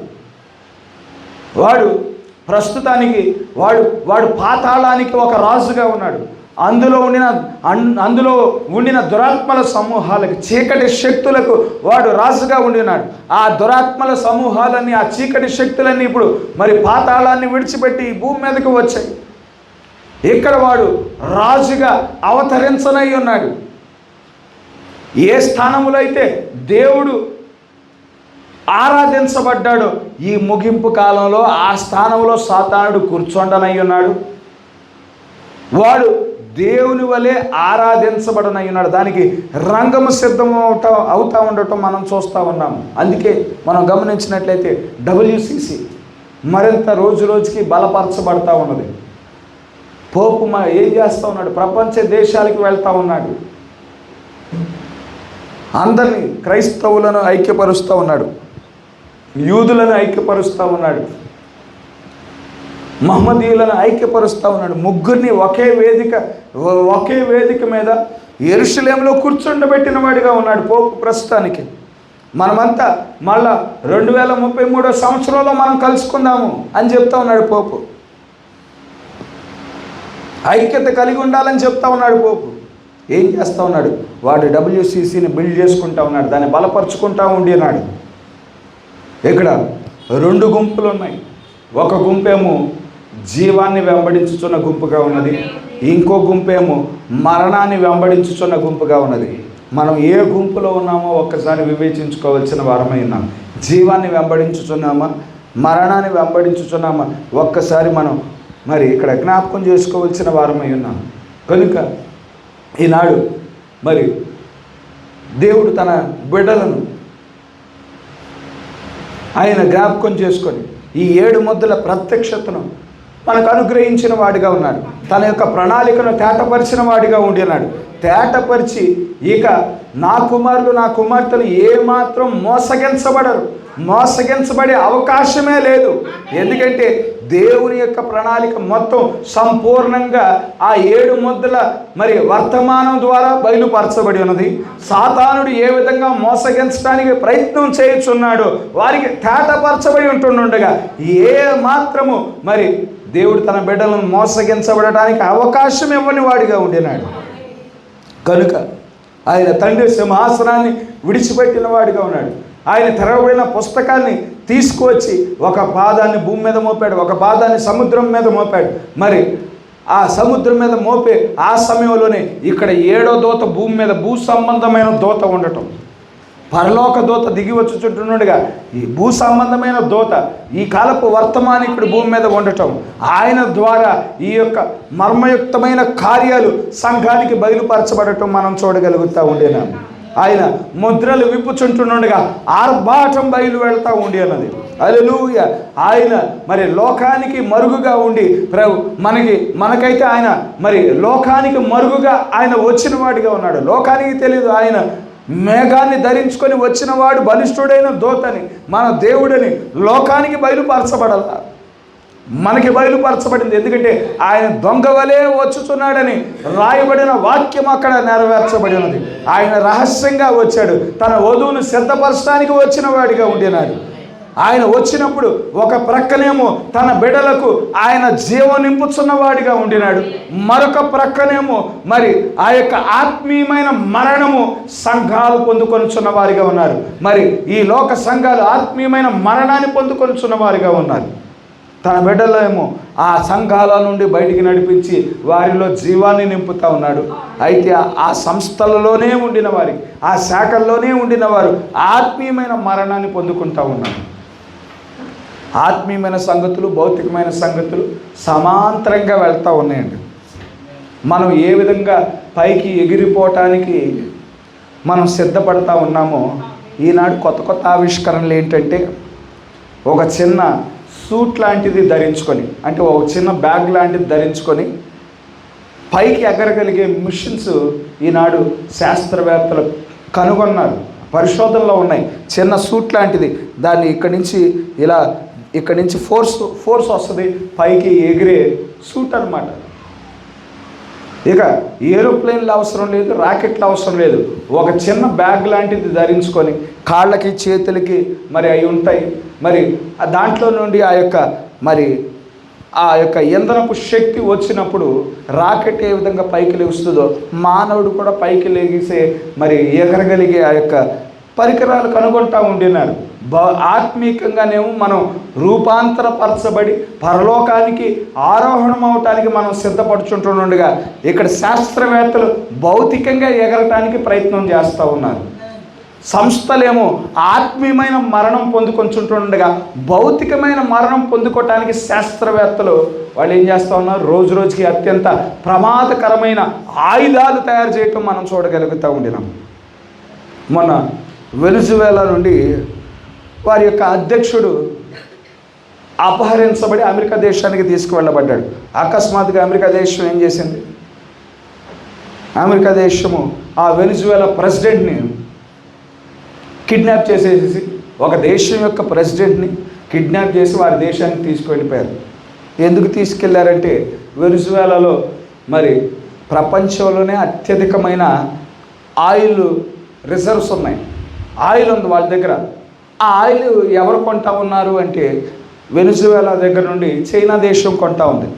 చైనా అమెరికా దేశం కంటే ఎక్కువ శక్తివంతమైన దేశం అవ్వకుండా ఆ ఆయిల్ అంత స్వాధీనపరచుకోవడానికి గాను అమెరికా దేశం ఏం చేసింది, ఆ దేశానికి సంబంధించిన అధ్యక్షుడిని కిడ్నాప్ చేసేసి వారి దేశంలో ఇప్పుడు బందీగా ఉంచుకుని ఉన్నది. ఆ దేశం యొక్క అధ్యక్షుడిని వారు బంధించడానికి గాను అత్యంత ఆధునికమైన ఆయుధాలు వారు ఉపయోగించారంట. ఒక జర్నలిస్ట్ చెప్తా ఉండేనాడు, వారు ఎటువంటి ఆయుధాలు మరి ఉపయోగించారంటే, ఆ దేశపు అధ్యక్షుడు ఆ గృహంలోకి వెళ్ళి ఒక ధ్వనిని ఉపయోగించారంట, సూపర్ సానిక్ ధ్వనిని ఉపయోగించారంట. ఆ ధ్వని వినగానే ముక్కులో నుండి చెవుల్లో నుండి రక్తం వచ్చేసిందంట, వాంతులైపోతున్న పరిస్థితులు అంట. ఆ ధ్వని ఈ అమెరికా సైనికులకి ఏమాత్రం వినపడకోకుండా వారు కావలసిన ఆ యొక్క పరికరాన్ని పెట్టేసుకున్నారు, రక్షణగా పెట్టేసుకున్నారు. వీరు మాత్రం మరి ఆ దేశంలోకి ప్రవేశించి ఆ సూపర్ సానిక్ సౌండ్ని ఉపయోగించినప్పుడు ఒక్కసారిగా ముక్కుల్లో నుంచి నోట్లో నుంచి ఆ రక్తం కక్కుకొని వాంతులు చేసుకొని ఒక్కసారిగా ఏమైపోతుందో తెలియని పరిస్థితి అయిపోయిందంట ఆ గృహం మొత్తం, ఆ ప్యాలెస్ మొత్తం. ఆ విధంగా అమెరికా ఆ యొక్క వెనుజువేలా అధ్యక్షుడిని కిడ్నాప్ చేశారు. అలా అత్యాధునికమైన ఆయుధాలు శాస్త్రవేత్తలు కనిపెడతా ఉండినారు, అత్యంత శక్తివంతమైన ఆయుధాలు కనిపెడతా ఉండినారు. ఆత్మీయమైన మరణం పొందుకుంటా ఉన్నారు. భౌతికమైన మరణాన్ని పొందుకోవటానికి ఒక దేశాన్ని మించి ఇంకో దేశం శక్తివంతమైన ఆయుధాలు ఈనాడు కనుగొంటా ఉన్నారు. ఈనాడు ప్రపంచంలో మనం చూసినట్లయితే ప్రపంచ దేశాలు మరి ఏం చేస్తూ ఉన్నారు? ఏ భూమి అయితే మానవుడికి స్వాస్థ్యంగా ఇవ్వబడి ఉన్నదో ఆ స్వాస్థ్యాన్ని నాశనం చేసే ప్రయత్నంలో సాతానుడు ఉన్నాడు. సాతానుడు శాస్త్రవేత్తలను ప్రేరేపిస్తూ ఉన్నాడు. అందుకే మనం నీటిని చూస్తే 3వ భాగం కలుషితం చేయబడింది, గాలిని చూస్తే 3వ భాగం కలుషితం చేయబడి ఉన్నది, భూమిని చూస్తే 3వ భాగం కలుషితం చేయబడి ఉన్నది, తినే ఆహారం సంకరం చేయబడి ఉన్నది, జంతువులు సంకరం చేయబడ్డాయి, పక్షులు సంకరం చేయబడ్డాయి. మరి కల్తీ లేకుండా ఏదీ లేదు. అయితే ఇది నరుడికి మానవుడికి స్వాస్థ్యంగా ఇవ్వబడి ఉన్నది. ఎవరైతే దీన్ని పాడు చేస్తారో వాడిని నేను పాడు చేస్తానని దేవుడు మాట్లాడుతూ ఉన్నాడు. ఈ భూమిని ఎవరైతే నాశనం చేస్తాడో వాడిని నేను నాశనం చేస్తానని దేవుడు మాట్లాడుతూ ఉంటున్నాడు. ఇది ఏ విధంగా ఉన్నదంటే, దేవుడు నరులను సృజించిన తర్వాత అవ్వ ఆదామును సృజించున్నాడు. వారికి ఇది స్వాస్థ్యముగా ఇచ్చాడు. తన కుమార్తెని ఎంతగానో ప్రేమించాడు దేవుడు. ప్రేమించి ఇది నీకు గృహంగా ఉంటుంది, ఇది నీకు స్వాస్థ్యముగా ఉంటుంది, దీనిలో నువ్వు ఏలికగా ఉంటావు, సంతోషంగా జీవించు, వర్ధిల్లు, విస్తరింపచే, దీన్ని స్వాధీనపరచుకొని దేవుడు ప్రేమగా దీన్ని సృజించి ఇచ్చినప్పుడు సాతానుడు ఏం చేశాడు? దీన్ని నాశనము చేసిన వాడిగా ఉండినాడు. అది ఏ విధంగా ఉంటుందంటే, ఒకవేళ మన జీవితం అంతా కష్టపడి మన బిడ్డల కోసం, మరి నా కుమారుడు ఉన్నాడు, వాడు ఎదుగుతాడు, వాడు వివాహం చేసుకున్నప్పుడు వాడికంటూ ఒక ప్రత్యేకమైన గృహం ఉండాలి, ఆ గృహంలో తన భార్యతో పాటు సంతోషంగా ఉండాలి అని సాధారణంగా తల్లిదండ్రులుగా మనకు ఆలోచన ఉంటుంది. జీవితం అంతా కష్టపడి వారు ఎదిగే సమయానికి గృహం కట్టి ఇస్తూ ఉంటాం. ఆ గృహం కట్టించి ఇచ్చినప్పుడు వారు వివాహం చేసుకొని చిన్న ట్రిప్ బయటికి వెళ్ళారనుకోండి సంతోషంగా, ఈలోపు శత్రువు వచ్చేసేసి ఆ గృహాన్ని నాశనం చేస్తే ఎటువంటి కోపం కలిగి ఉంటాం భౌతికంగా తల్లిదండ్రులము. దేవుడు అదే కోపం కలిగిన వాడిగా ఉండేనాడు. ఎవరైతే ఈ స్వాస్థ్యాన్ని నాశనం చేస్తారో వాడిని నేను నాశనం చేస్తానని దేవుడు మాట్లాడుతూ ఉండేనాడు.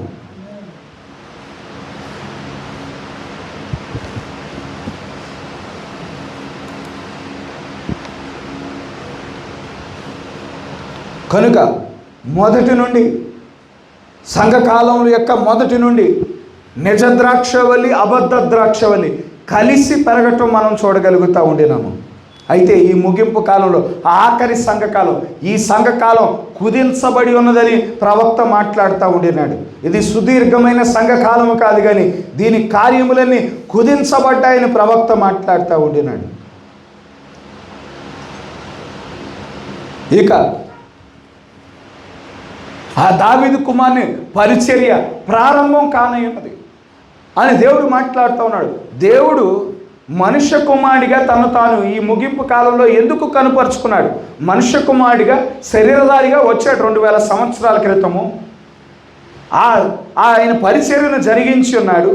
మరలా మరొక్కసారి ప్రవక్తను మరుగు చేసుకొని మొదట చేసిన అదే పరిచర్యను ప్రవక్తను మరుగు చేసుకొని మరొక్కసారి ఎందుకు ఆయన జరిగించున్నాడు?